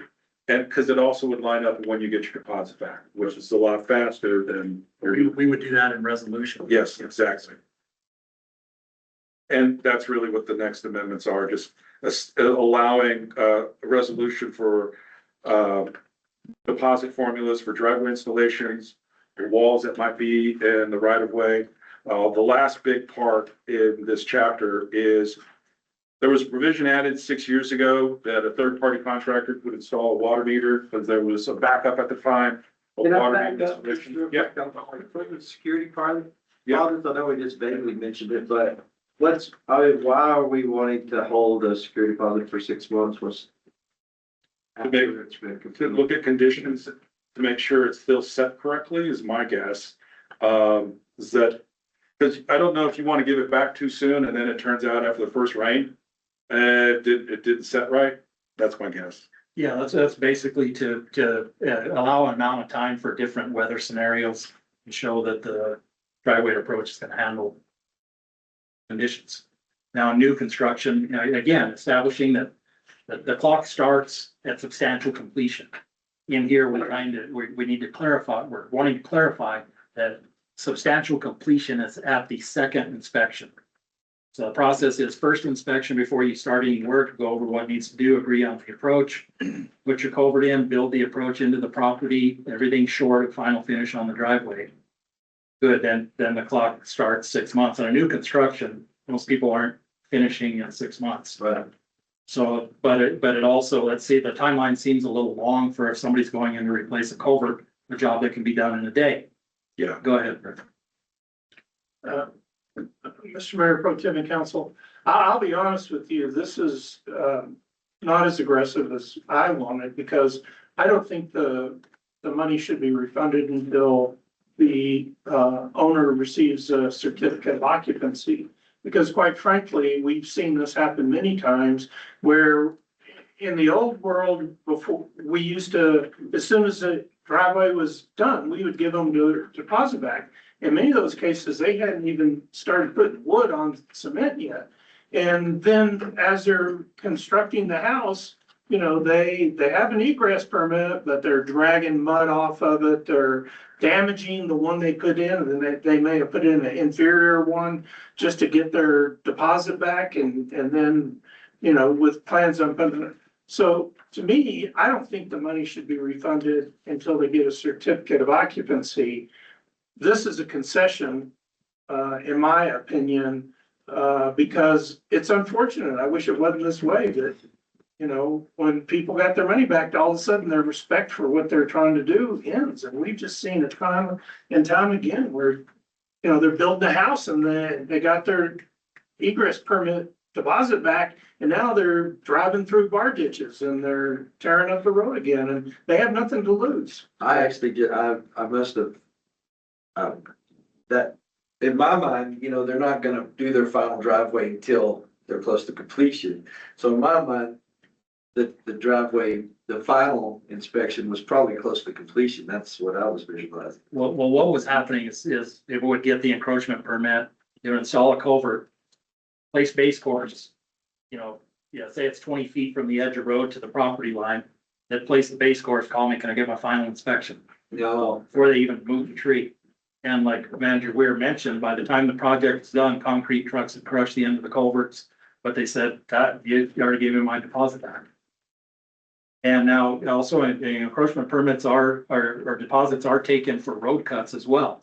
And the purpose for holding on to those deposits for a period of time is to see if that road is going to settle over time after being exposed to different weather elements. I was visualizing the 6 months being at like after the CO is kind of what I was visualizing.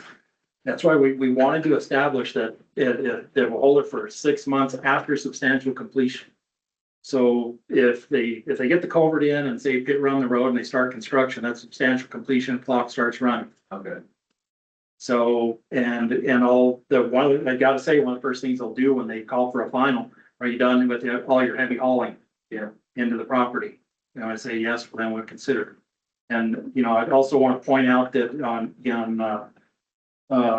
as we get to it for the culvert repair and replacement, that it's, I want to make sure you understand that security deposit can be held for 30 days from the date of substantial completion.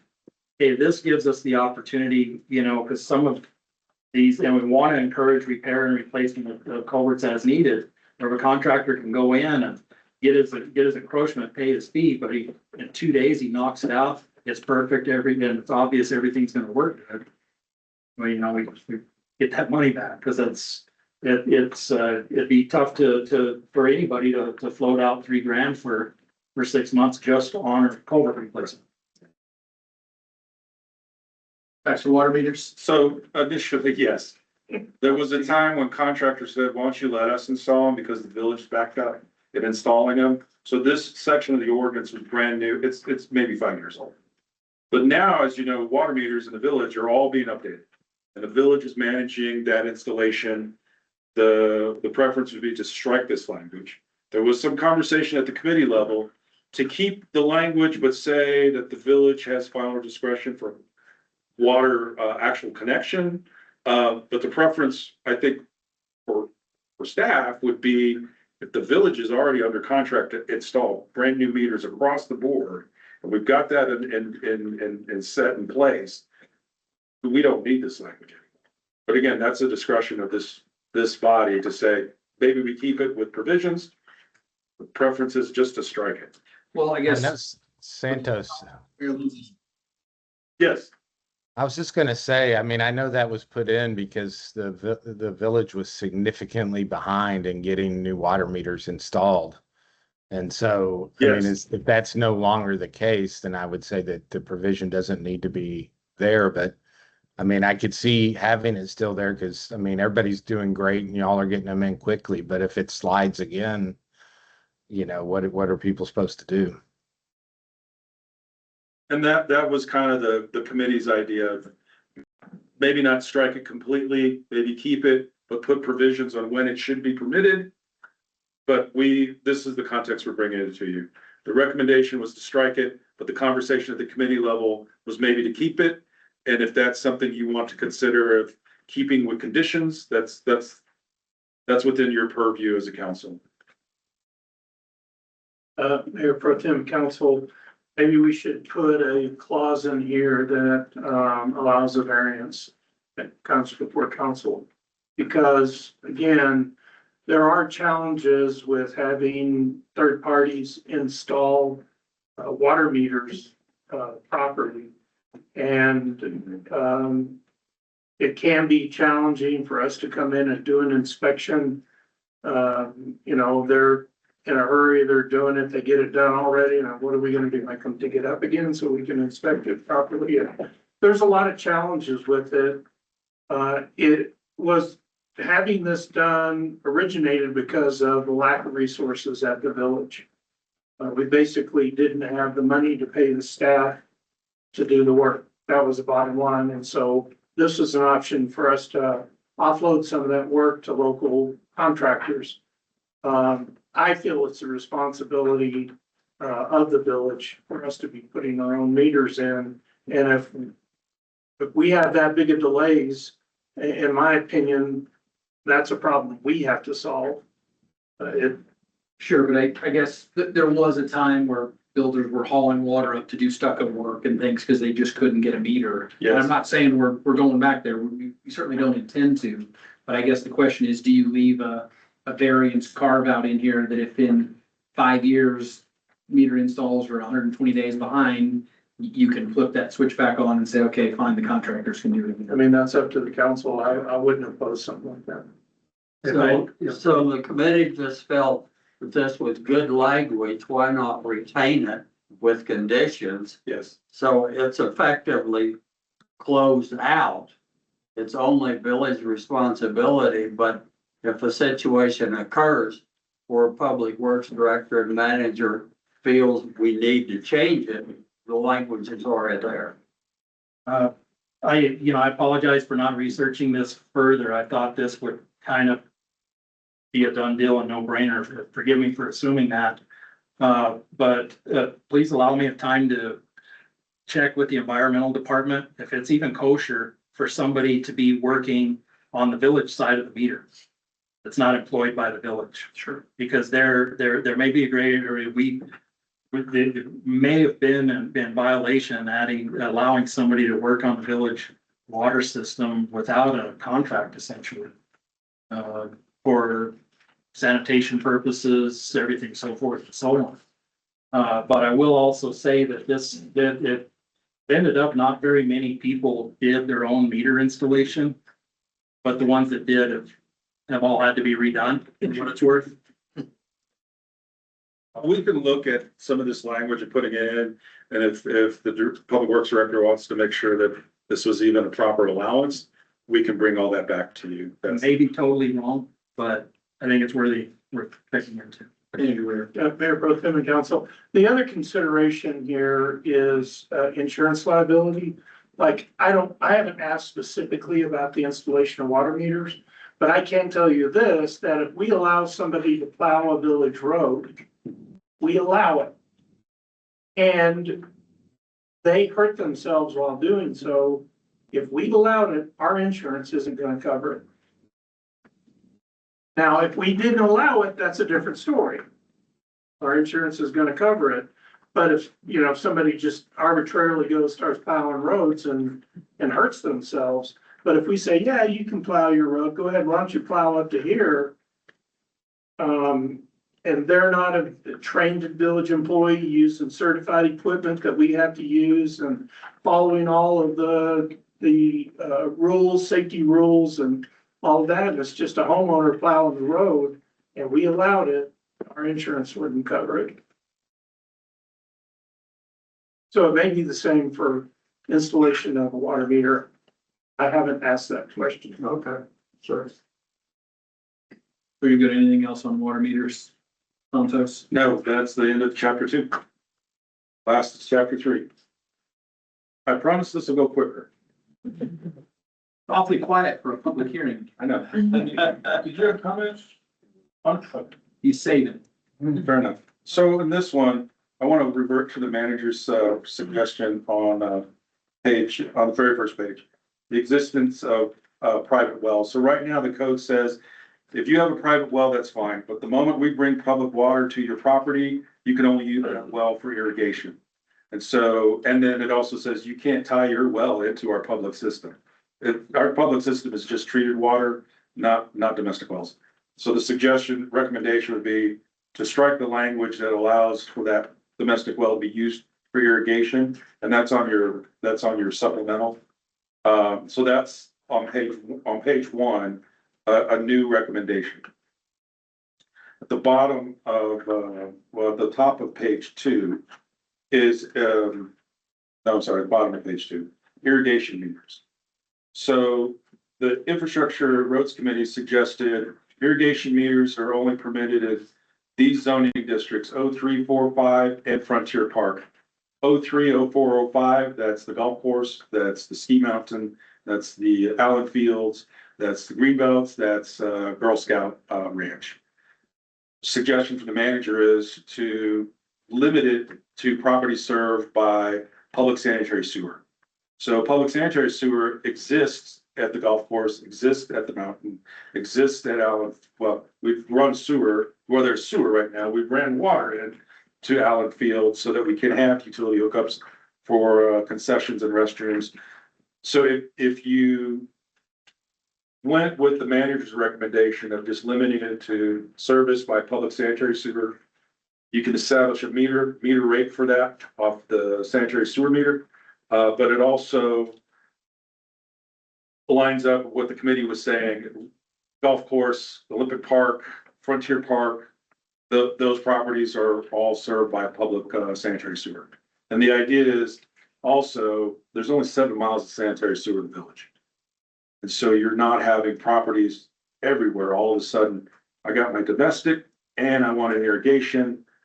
It really limits control. And a lot of this is from our water restrictions that we're in right now, having to address this. And so I think you have 2 really good proposals of limiting it to the areas either by the zoning district or by the sanitary sewer alignment, and that you can still meter those appropriately. Andrew, Mayor Pro Tem and Council, the reason that I believe that the second set of language is appropriate is we do have a situation where in the Village of Angel Fire, if you're on sewer, your sewer bill is determined by how much water you use. And there's a valid argument, in my opinion, that if you're using water and you're putting water onto the soil for irrigation, it's not running through your sewer. So why should that water impact your sewer rates? And it does today. If you use water out of your faucet or whatever on your property to water your yard and you have sewer connected, your fees for sewer usage are gonna go up based on how much water you use. So I think people who have connections to sewer should be allowed to purchase a separate irrigation meter and be billed standard water rates for that irrigation meter and not have the add-on fees associated with the sewer because it's going to a separate meter. So that's why I asked for this language to be changed to properties who have sewers that are connected to the sewer system. Because otherwise, we're gonna have to meter our sewer, which we don't, that's gonna be millions of dollars to put meters in, to meter sewage like a lot of cities do. Would that impact Monteverse Lake at all? You know, so there's not sewer down there and it wasn't called out in the overlay district or Frontier Park. Should that be added for any reason? You mean Monteverde Lake? Yes, I'm sorry. I say Monteverde Park. So in the Monteverde Lake, I'm not sure, first of all, the Monteverde Lake is on a separate set of water rights than the rest of the village. We don't own those water rights, the resort does. Right. They can do whatever they want with their water within the statute, state statute. So if that's what you're talking about, pulling water out of Monteverde Lake to use irrigation, that's beyond the scope of this council. So it's not missing from this inclusion here. No. It needs to stay as is. It needs to stay as. And that was intentional because of that. We didn't want to infringe on some of the other established water rights by resolution with the resort and the village upon annexation. So that's kind of where we started with allowing the 03, 4, 5 and Frontier Park. And not to get into that situation of, well, those are separate water rights, set by ordinance and annexation, so. The next one is, we do not have a definition of bulk water. And so you have on page 3, a first stab at what that should be, so that it lines up with some of the resolutions you have on assessing the rates for bulk water. But this is the definition, and we can tweak this definition if we still need to, but we feel it's important to define that. I think, I'm sorry. Yeah. Mayor Pro Tem Council. I don't think a designation in the description of 1,000 gallons, that was set in there because that's what we charge. We charge a rate per 1,000 gallons for bulk water. But there are a lot of people that come in and get bulk water and don't get 1,000 gallons. So I don't want the language to restrict me from billing them or be able to regulate the access to bulk water just because they bought less than 1,000 gallons. To me, that either ought to be stricken or it should be 100 gallons or something like that. We can strike that measurement of 1,000 gallons, so it's just customers seeking service for in bulk service shall seek permission from Public Works Director. Yeah. And just drop the over 1,000 gallons. The rest of this is assessment of fees by resolution. The next big part is in diversion of water, making it clear that unauthorized access to water meters, mains, or fire hydrants is prohibited.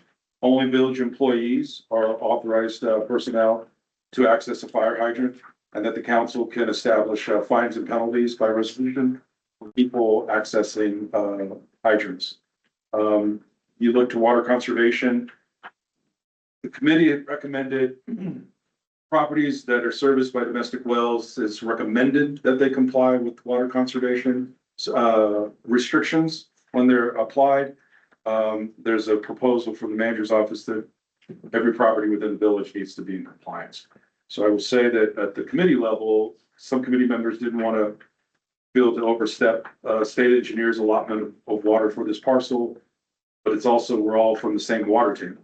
And so if you have properties that are not in compliance, that's the reason for the other recommendation.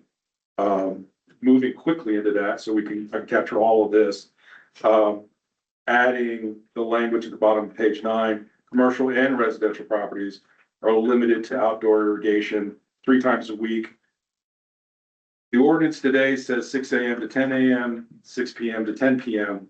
I believe it's been noticed that your heavy water usage is 6 a.m. to 10 a.m., 6 p.m. to 10 p.m. And then if you're allowing people to irrigate on their property, when that's the higher usage of water, maybe we should change the times for irrigation to when it's not at peak. And so that's why it was proposed 10 p.m. to 2 a.m. So that's a suggestion from the manager, but the committee had recommended 6 to 10 a.m. and p.m. In addition, on level 2, that would match. We also said, as I mentioned before, cleaning of outdoor hard surfaces, where it had the exception, except for work in conjunction with an approved permit. We don't have a restriction, just a second, we don't have a restriction right now on level 2 for bulk water usage. So the committee felt if everybody's getting to this level of restricting water, maybe bulk water isn't 7 days, 5 days a week, it's limited to 2 days. And the public works director has discretion of how much water can be dispersed. You have the issues of time. What's unique about the bottom of page 10 is when you go down to 1 day a week, the committee felt that maybe the public works director, because right now it's just odd and even is when you can water that 1 day, that maybe the public works director should have more discretion to either identify subdivisions, to either identify certain sections of the village, rather than just doing an odd or even address. So that's why that language was put in there. Bulk water service goes down to 1 day a week, and water services restaurants is available upon request. Bulk water review on a level 4 is reviewed by case basis and determined by the public works director. And then the language for publicizing, hey, we're in a water restriction level 1, 2, or 3. You had to put it in a newspaper, and there's not a daily newspaper anymore. So this section is really trying to take advantage. We've got a digital board out front. You now have electronic and text messages that are available for the village to let people know of certain water outages and things of that nature. So with that, instead of going to 7 places, we can now go to 3 places. But this was trying to bring this section up to something that's more current on getting the word out. And then lastly, the committee felt on a level 4 level of restriction, and you've got a property owner that is not in compliance after one citation, 2 citations, and just continues on. And right now it was listed as a $500 fine. Well, you can set a resolution for what that penalty should be, but the committee also said, you know, after your 3rd violation, the village should consider a flow restrictor. Your 4th violation, we should consider a disconnection. If we are in severe water restrictions and you're just not compliant and intentional in it, that there's more teeth than just an assessment of a fine by resolution to try to bring them into compliance. So I know, Councilmember Howe, you wanted to add some to this section, but that's the last of chapter 3. So go back to the bottom of page 9 and top of page 10. The hours of irrigation from 10 p.m.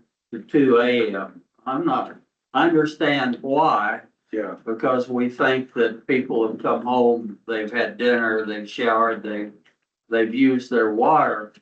But if we can only irrigate between 10 p.m. and 2 a.m., that's just not very workable to me.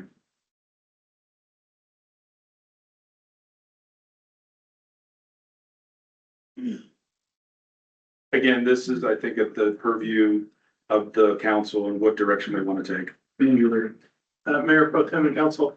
So my concern is that we don't want irrigation being utilized during peak water usage.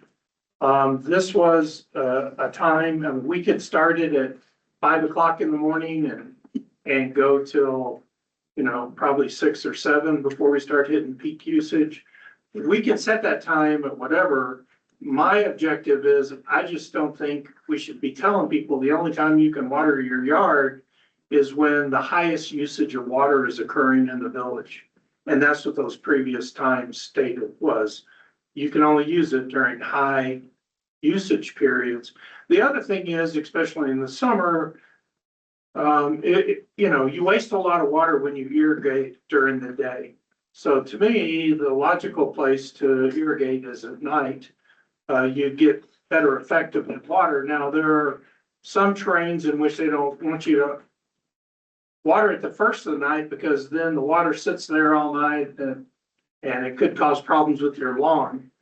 But the council needs to come up with something, but I just don't think it makes sense for us to say you can only water your landscaping during the peak usage.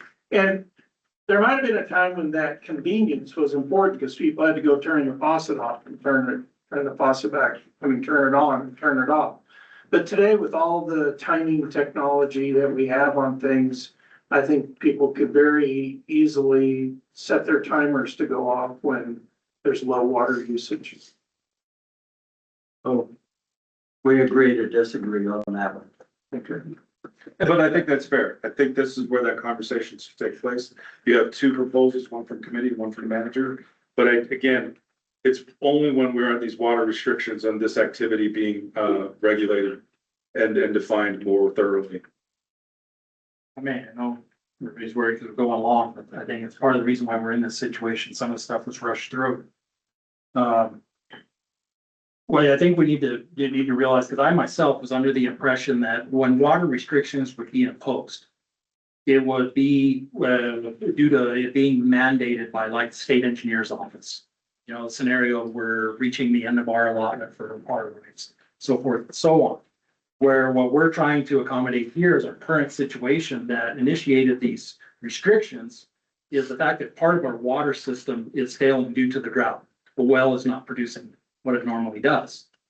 Okay, so the biggest component of that is how much water we can put in tanks.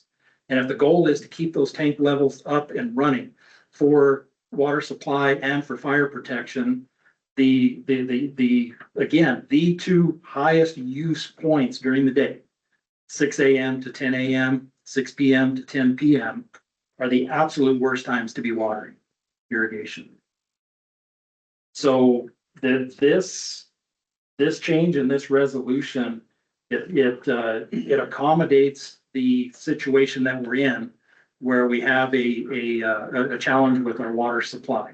This is not dealing with a mandate that's coming from state engineer's office. Hey, you need to cut down on usage because you're reaching the end of your water rights. So it should address all scenarios, including the failure of a well or failure of any of the components of the system. Well, the only thing I would add is we have this restriction in level 1 green flag. Maybe we started with blue flag. Yeah, that's true. What? So right now, level 1, and you're encouraged not to do irrigation, throughout the week. It's limited to certain days. And so, that's correct. But I believe if we're going to be looking at the time allotments, we should make them uniform. And if it's level 1 through 4, if it's 6, whatever the time is that the council feels is appropriate, let's just make sure we're consistent on all of those. I'm gonna ask a dumb question and apologize. Irrigation, we're talking about watering your lawn. Watering of potted plants is in the same thing, or that's a different consideration altogether? Flower beds, potted plants, lawn, it's all irrigation. That's not a dumb question. Yeah. To members, council, manager, clerk, that's all we have. If you've got any other questions, thank you for your patience and your time. Any other public comments? You all have been quiet and patient. Yes, about this whole watering thing. As a large water user, I can kind of shed a little bit of light on this. So I work landscaping for the resort. I am in charge of watering the RV resort. It uses a fair amount of water. So 10 PM to 2 AM is the best time for me to run in-ground systems. It runs on a clock, it tells me how much water it uses, but the 6 AM to 10 AM is also the worst time for me because I have guests playing pickleball who get sprayed by the sprinklers and they're quite upset. So maybe we talk about different windows for hand watering and the hand usage of sprinklers versus the use of timed systems that run either in ground or on the surface. So we can give a time for people to water their plants, their potted plants. They don't have to do that in the middle of the night. But I can run my system in the middle of the night where it's not putting undue stress on everybody else. And Frontier Park functions in the same way. El Jefe functions in the same way. I think Olympic Park does as well. So maybe we talk about making 2 separate windows to make sure that that gets done properly. And I don't know if you want to put it in ordinance, but the testing of in-ground irrigation systems is a really important component of complying with these restrictions. And I can't test my system while it is running. Right, so I need to do it maybe at 3 o'clock on a Tuesday afternoon and I turn it on for 3 minutes to 5 minutes. But I don't want to do that because that puts me out of compliance, yeah, with water restrictions. But I can't be fully in compliance because I can't make sure my system runs properly if I can't look at it. So your test is you're looking for breaks and leaks that you want to go fix Breaks, before it. leaks, heads that are misadjusted, Sure. things that have turned in the wrong direction. I spoke with Kurt about it. He said I could just, do it as needed, but I think maybe we put it in ordinance so it works for everybody. The discussion we had is whether or not it should really go in ordinance, or if we could just simply establish something like, maintenance or repair needs, develop a process where, basically like if they called and said, hey, we've got to turn the system on to look for a leak, and we'd give them approval and then inform the code enforcement officer. I think it's a matter of establishing a process, not unlike a variance, where if somebody has a unique condition where they gotta do maintenance or repairs, they can coordinate that with Public Works Department. But I don't know that it necessarily needs to be an ordinance, but if it could be in a policy or procedure. Also, maybe if commercial and residential were different, I don't know if that works well, but. Mayor Pro Tem and Council, to simplify this, we could change the language to say that, the time available to water the yard will be set in resolution. Just like we did pricing, and that way it allows us to have the council respond to things we haven't considered here that may make the timing difference. And then we can establish a resolution. That resolution will be in place. It will govern when and what type of watering can be done at certain times or testing or whatever. And then as we learn more about this process and as technology changes, it'll be easier to adjust the resolution. To Councilman Weeks' point, what about there's a couple of nurseries in town that assume we need to water their stock during the right time of year. They're selling plants, they're selling flowers. It would be a commercial entity that needs to maintain some type of watering schedule to keep their business running. Yeah.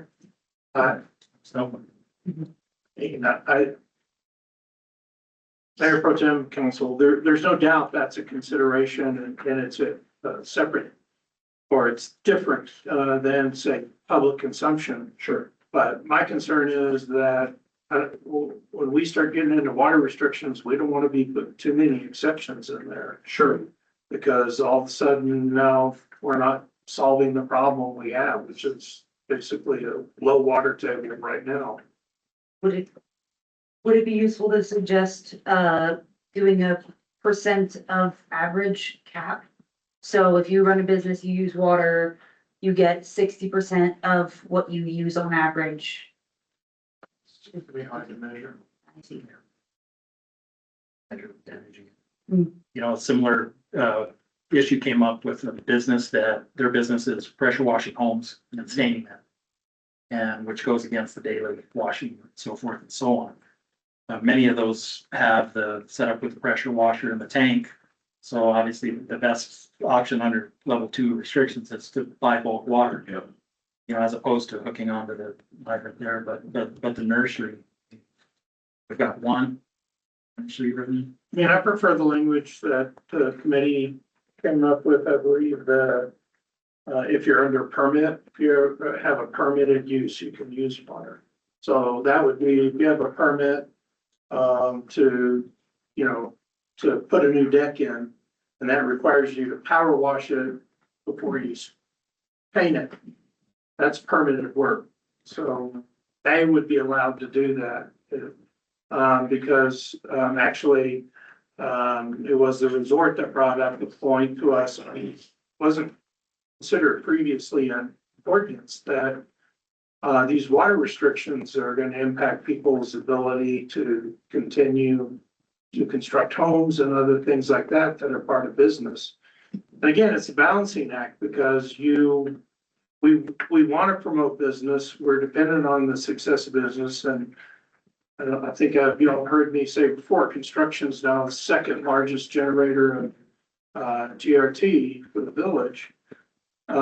So we don't want to shoot ourselves in the foot, but at the same time, we have to be cognizant of the fact that especially during droughts like this one we've had, we're approaching we're not there yet. We're approaching a situation that could cause much more severe restrictions on water use and impact our ability to, you know, properly operate the village. So I'm gonna ask you about the permitted work you just mentioned. So as it happens, I have some windows I'll be replacing in September, which is generally not a permitted activity through planning and zoning, just replacement of windows. But I am planning that I'm gonna break some of the cedar trim boards and have to replace and stain those. So I'm not gonna need a permit necessarily for the windows, but it's not permitted work, but there's gonna be some trim work that's gonna have to happen as a result of that. So are we gonna include those as now permitted work, window and door replacement, or? So the way the language is today, but It says permitted work. just says permitted work, but my recommendation is to buy a case of Windex. Well, I'm not replacing the windows because they're dirty. I have several seals that have broken. I was just So along that same line, repainting a house and it needs to be power washed before you repaint it. So, Mayor Pro Tem and Council, to paint your house, we don't have a permit to paint your house. Right. Now, APO does. Yes. So I don't know if there's. We're using the royal permitted here, then is what we're saying, not just. That's up to the council. I'm just saying, I don't want to impede construction business, but at the same time, I want to be cognizant of our water condition. Sure. And that's a balancing act that council's gonna have to. Picking garbage. How we balance. You could, Personal water.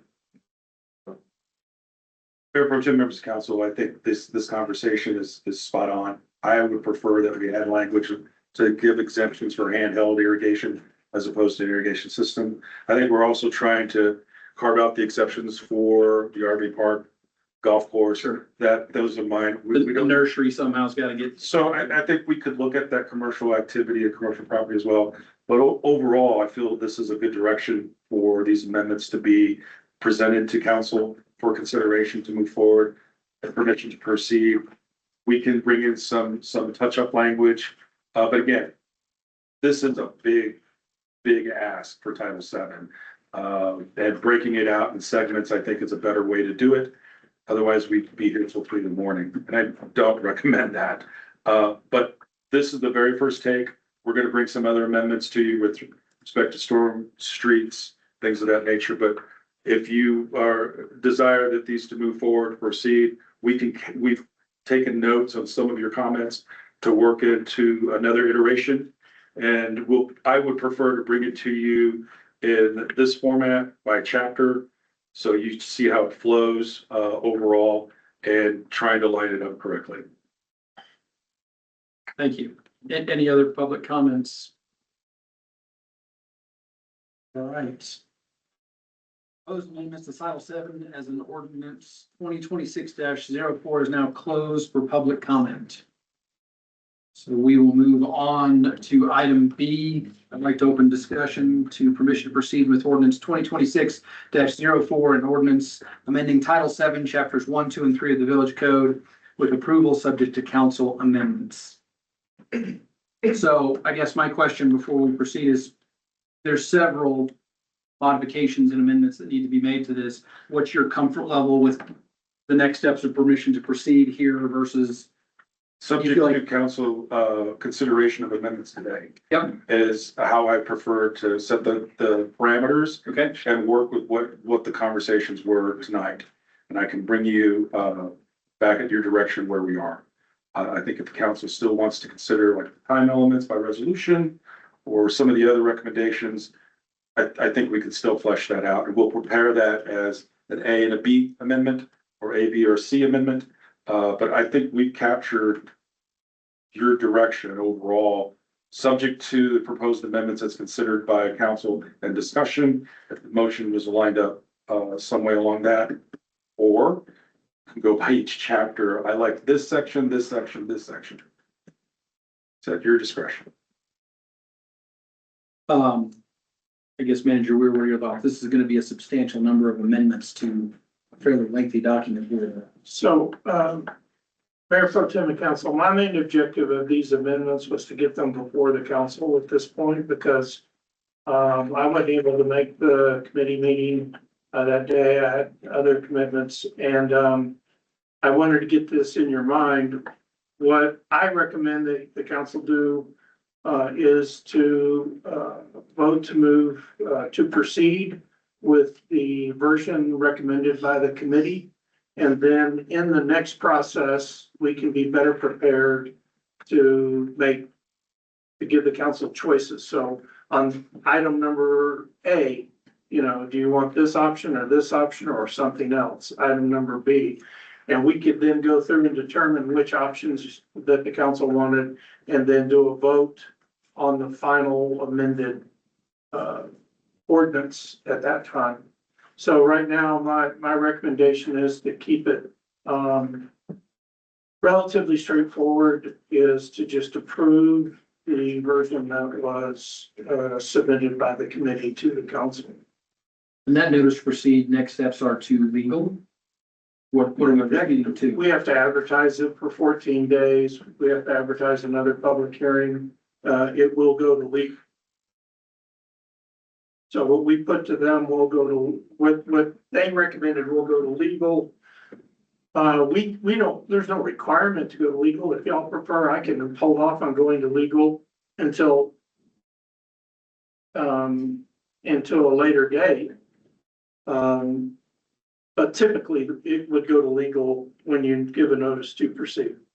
Even though with a notice to proceed, it's very typical that there are changes because people come up with things, This is really notification. This is step one. This is notification to the public that the council's considering making these amendments to ordinance, which is effectively law. So what the ask is that we notice to proceed, continuing on the public notice, that's required to modify ordinance, the document that was submitted in before us, and that we would expect to see several of these changes before the next public hearing. That's correct. Because it sounds like everyone had several. And we can prepare those as, there's alternate A, B, C, based on those sections that we put your notes down onto. Right. So a lot of the discussion tonight seemed to flow based on what the committee was recommending, but there are some sections that there are options, and we can present that to you as options. I don't want to slow the process up any more than we have to, but also there's some pretty substantive changes that we need to make sure get captured somehow, some way before the next meeting. But I don't think us sitting here for another hour voting on amendments is the right way to do it, unless you all feel differently. Owen, what's your comfort level? Yeah, I would like to see, like Santos was saying, that he's gonna work up some amendments and give some choices in the next public hearing. All right, well then I would ask for a motion on item B. Make a motion for permission to proceed with ordinance 2026-04 and ordinance amending Title 7, Chapters 1, 2, and 3 of the Village Code with approval subject to council amendments. Second. Roll call vote on item B. Counselor Howe, Aye. Counselor Weeks, Aye. and Counselor Curry. Aye. Motion passed. Thank you. All right, thank you, Santos. I know that was a lot to get through. Appreciate everyone's having put work on that. Let's move on then to item C. I'd like to open discussion to approve resolution 2026-31, renumbering resolution 2026-23, water sewer availability rates as resolution 2026-25 to correct for duplicated resolution numbers. Mayor Pro Tem Green, Councilmember Manager Ware from Clerk Strickland. I come before you because about maybe 3 weeks ago, a month ago, Clerk Strickland, I realized that on the village website, there are 2 resolutions next to each other numbered 2023 for this year, so 2026-23. When we open both of them, both still have that number, but are different resolutions. So we are attempting, we bring it forward to rectify that. We are going to renumber the latter of the 2, which is water sewer availability rates, to be 2026-25, because there was no indication that there was ever a 25 passed. And this resolution is numbered 31 for the same reason. There's no indication that there was a 2026-31 passed. We spoke with the clerk in Red River. She recommended this process. We are not changing any text within the water sewer availability rates with this. We are just renumbering. And I yield for any questions. Any questions? I'd ask for a motion on item C. Make a motion to approve resolution 2026-31, renumbering resolution 2026-23, water sewer availability rates as resolution 2026-25 to correct for duplicated resolution number. Second.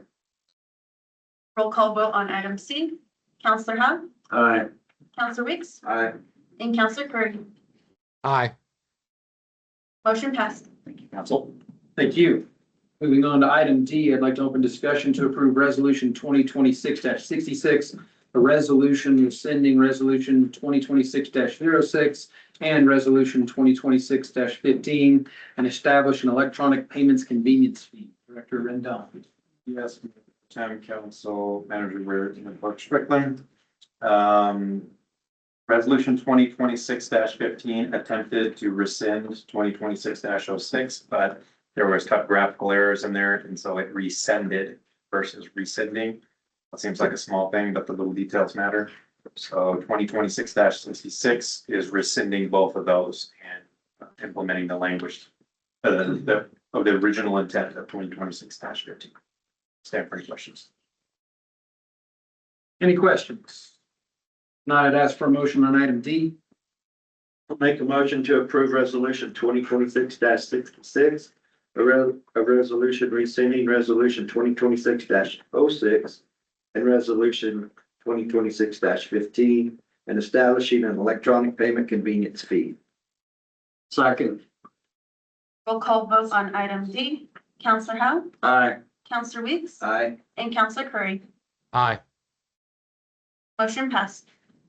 All right, moving on to item E, I'll open discussion to approve FIN-010 checks policy and FIN-011 fuel card policy as part of the village COSO policy. Director Rendell. Yes, sir, ma'am. The Manager Weir had mentioned the COSO earlier. This is tying directly to that. We're adding 2 more policies to our COSO, FIN 10, which covers the village's handling of checks, and FIN 11, which currently we have inside of our training materials, training policy that covers the handling of the fuel cards for our vehicles, but we don't actually have any guidance, and that's what FIN 11 does. It establishes the guidance that ties to the training. Stand for any questions. Any questions for Director Rendell? I will call for a motion on item E. Make a motion to approve FIN-010 checks policy and FIN 011 fuel card policy as part of the village's COSO policy. Second. Roll call vote on item E. Counselor Hopps, Aye. Counselor Weeks, Aye. and Counselor Curry. Aye. Motion passed. All right, moving on to item F, I'd like to open discussion to approve resolution 2026-67, a resolution to apply for funding from the New Mexico Water Trust Board for a water system improvement project. Good evening, gentlemen, Madam Clerk. Before you have this resolution, it is permission to apply for a Water Trust Board design only funding. This is 100% grant and there is no match requirement. We're gonna go ask for $138,000 for design of tank 8 replacement. And stand for any questions. Any questions for Julie this evening? If not, I'll ask for a motion on item F. I'll make a motion to approve resolution 2026-67, a resolution to apply for funding from the New Mexico Water Trust Board for a water system improvement project. Second. Roll call vote on item F. Counselor Hopps, Aye. Counselor Weeks, Aye. and Counselor Curry. Aye. Motion passed. Thank you. Thank you very much. Moving on to item G, I'd like to open discussion to approve resolution 2026-68, various bars. Director Rendon. Yes, sir, ma'am. This is affecting the 20900 fund, which is fire protection fund. We're receiving additional revenues and we're also adding some more expenses. If you looked at it, you probably noticed that the expenses are actually greater than the revenues, but that account has more than $500,000 sitting in the cash pool. So that's what the difference is between it. I stand for any questions. Any questions? I'd ask for a motion on item G. I'll make a motion to approve resolution 2026-68, various bars. Second. Roll call vote on item G. Counselor Hopps, Aye. Counselor Weeks, Aye. and Counselor Curry. Aye. Motion passed. Thank you. Moving on to item H, I'd like to open discussion to approve resolution 2026-69, a resolution authorizing and approving submission of a completed application for financial assistance and project approval to the New Mexico Finance Authority. Chief Vance. Mayor Pro Tem Crane, members of council, Manager Weir, Clerk Strickland. The village has secured multiple funding sources for the new Fire Station 1 project. They're pouring concrete tonight. You can hear the trucks going by, so pretty excited about that. Totaling about just over $8.2 million, including appropriations, fund carryovers, fiscal year 27 fire protection fund distributions, and general fund contribution.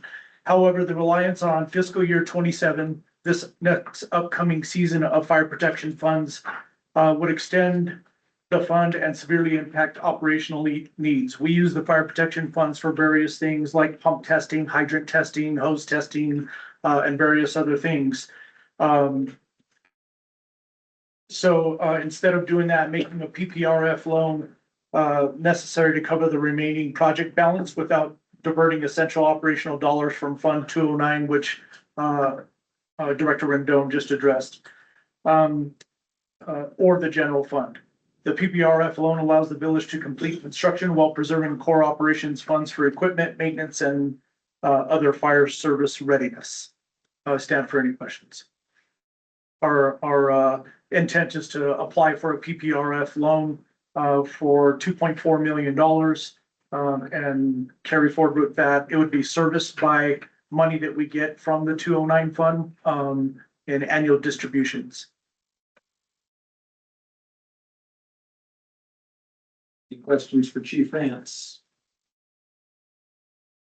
If not, I'd ask for a motion on item H. I'll make a motion to approve resolution 26-61, a resolution authorizing and approving submission of a completed application for financial assistance and project approval to the New Mexico Finance Authority. Second. Roll call vote on item H. Counselor Hopps, Aye. Counselor Weeks, Aye. and Counselor Curry. Aye. Motion passed. All right, moving on to item I, I'd like to open discussion to approve reimbursement for Andrew Archuleta for purchase paid on August 19th, 2026 totaling $70.88. Chief Vance. While picking up one of our vehicles in Raton from the mechanic, Mr. Archuleta attempted to get gas and subsequently some DEF fluid in the vehicle to bring it home. It was very low on DEF fluid and the card was not authorized for DEF purchase. So he came out of pocket from his personal pocket and paid $70 for DEF fluid, and we're asking that we reimburse that cost too. Any questions? If not, I'd ask for a motion. Make a motion to approve a reimbursement for Andrew Archuleta for a purchase made on August 19th, 2026, totaling $70.88. Second. Roll call vote on item I. Counselor Howell, Aye. Counselor Weeks, Aye. and Counselor Curry. Aye. Motion passed. All right, moving on to item J, open discussion to approve a reimbursement for Chris Romo for purchases made on July 29th, 2026 and August 4th, 2026, totaling $43.37. This light item I was also for DEF purchased in a separate location by Captain Romo while out on deployment. We have recognized and made the correction that some of our WEX cards don't have the allocation to allow us to purchase anything but fuel, and that unfortunately meant DEF fluid as well. So for the same reasons, Captain Romo spent $43.37 out of his own pocket. We're requesting that we reimburse that cost to the individual, and we've since made the correction to all of our fuel cards. For all vehicles that have diesel engines, we've authorized the use of the purchase of DEF. Very good. Any other questions?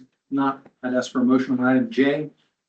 Make a motion to approve a reimbursement for Chris Romo for purchases made on July 29th, 2026 and August 4th, 2026, totaling $43.37. Second. Roll call vote on item J. Counselor Howell, Aye. Counselor Weeks, Aye. and Counselor Curry. Aye. Motion passed. All right, and moving on to item K, I'd like to open discussion to adopt the property access and wildfire mitigation agreement as prepared by the Angel Fire Department. Chief Vance. Hello again. I just wanted to take this opportunity to congratulate the village for becoming a Firewise community. A lot of work by the Firewise committee to obtain that designation. This should significantly help one's ability to obtain insurance around the village. We're taking many steps to further that effort. And before you have a property access and wildfire mitigation agreement. This came before council to send to legal just last meeting. It did go out to legal and was reviewed. There were some very minor edits with like some grammar and spelling and things like that. Before you have the finished agreement. I recommend that we vote this forward and pass it. This agreement allows two property owners to agree so that one can go onto the other's property and perform thinning or any fuel removal as relatable to a defensible space ordinance assessment. Before this never existed, but yeah, this is our next step in furthering that effort. Any questions for Chief Vance on this document? If not, I'd ask for a motion on item K. Make a motion to adopt the property access and wildlife mitigation agreement as prepared by the AFFP. Second. Roll call vote on item K. Counselor Howell, Aye. Counselor Weeks, Aye. and Counselor Curry. Aye. Motion passed. And finally, thank you, Chief Vance. And finally, this evening, manager's report. Manager Weir.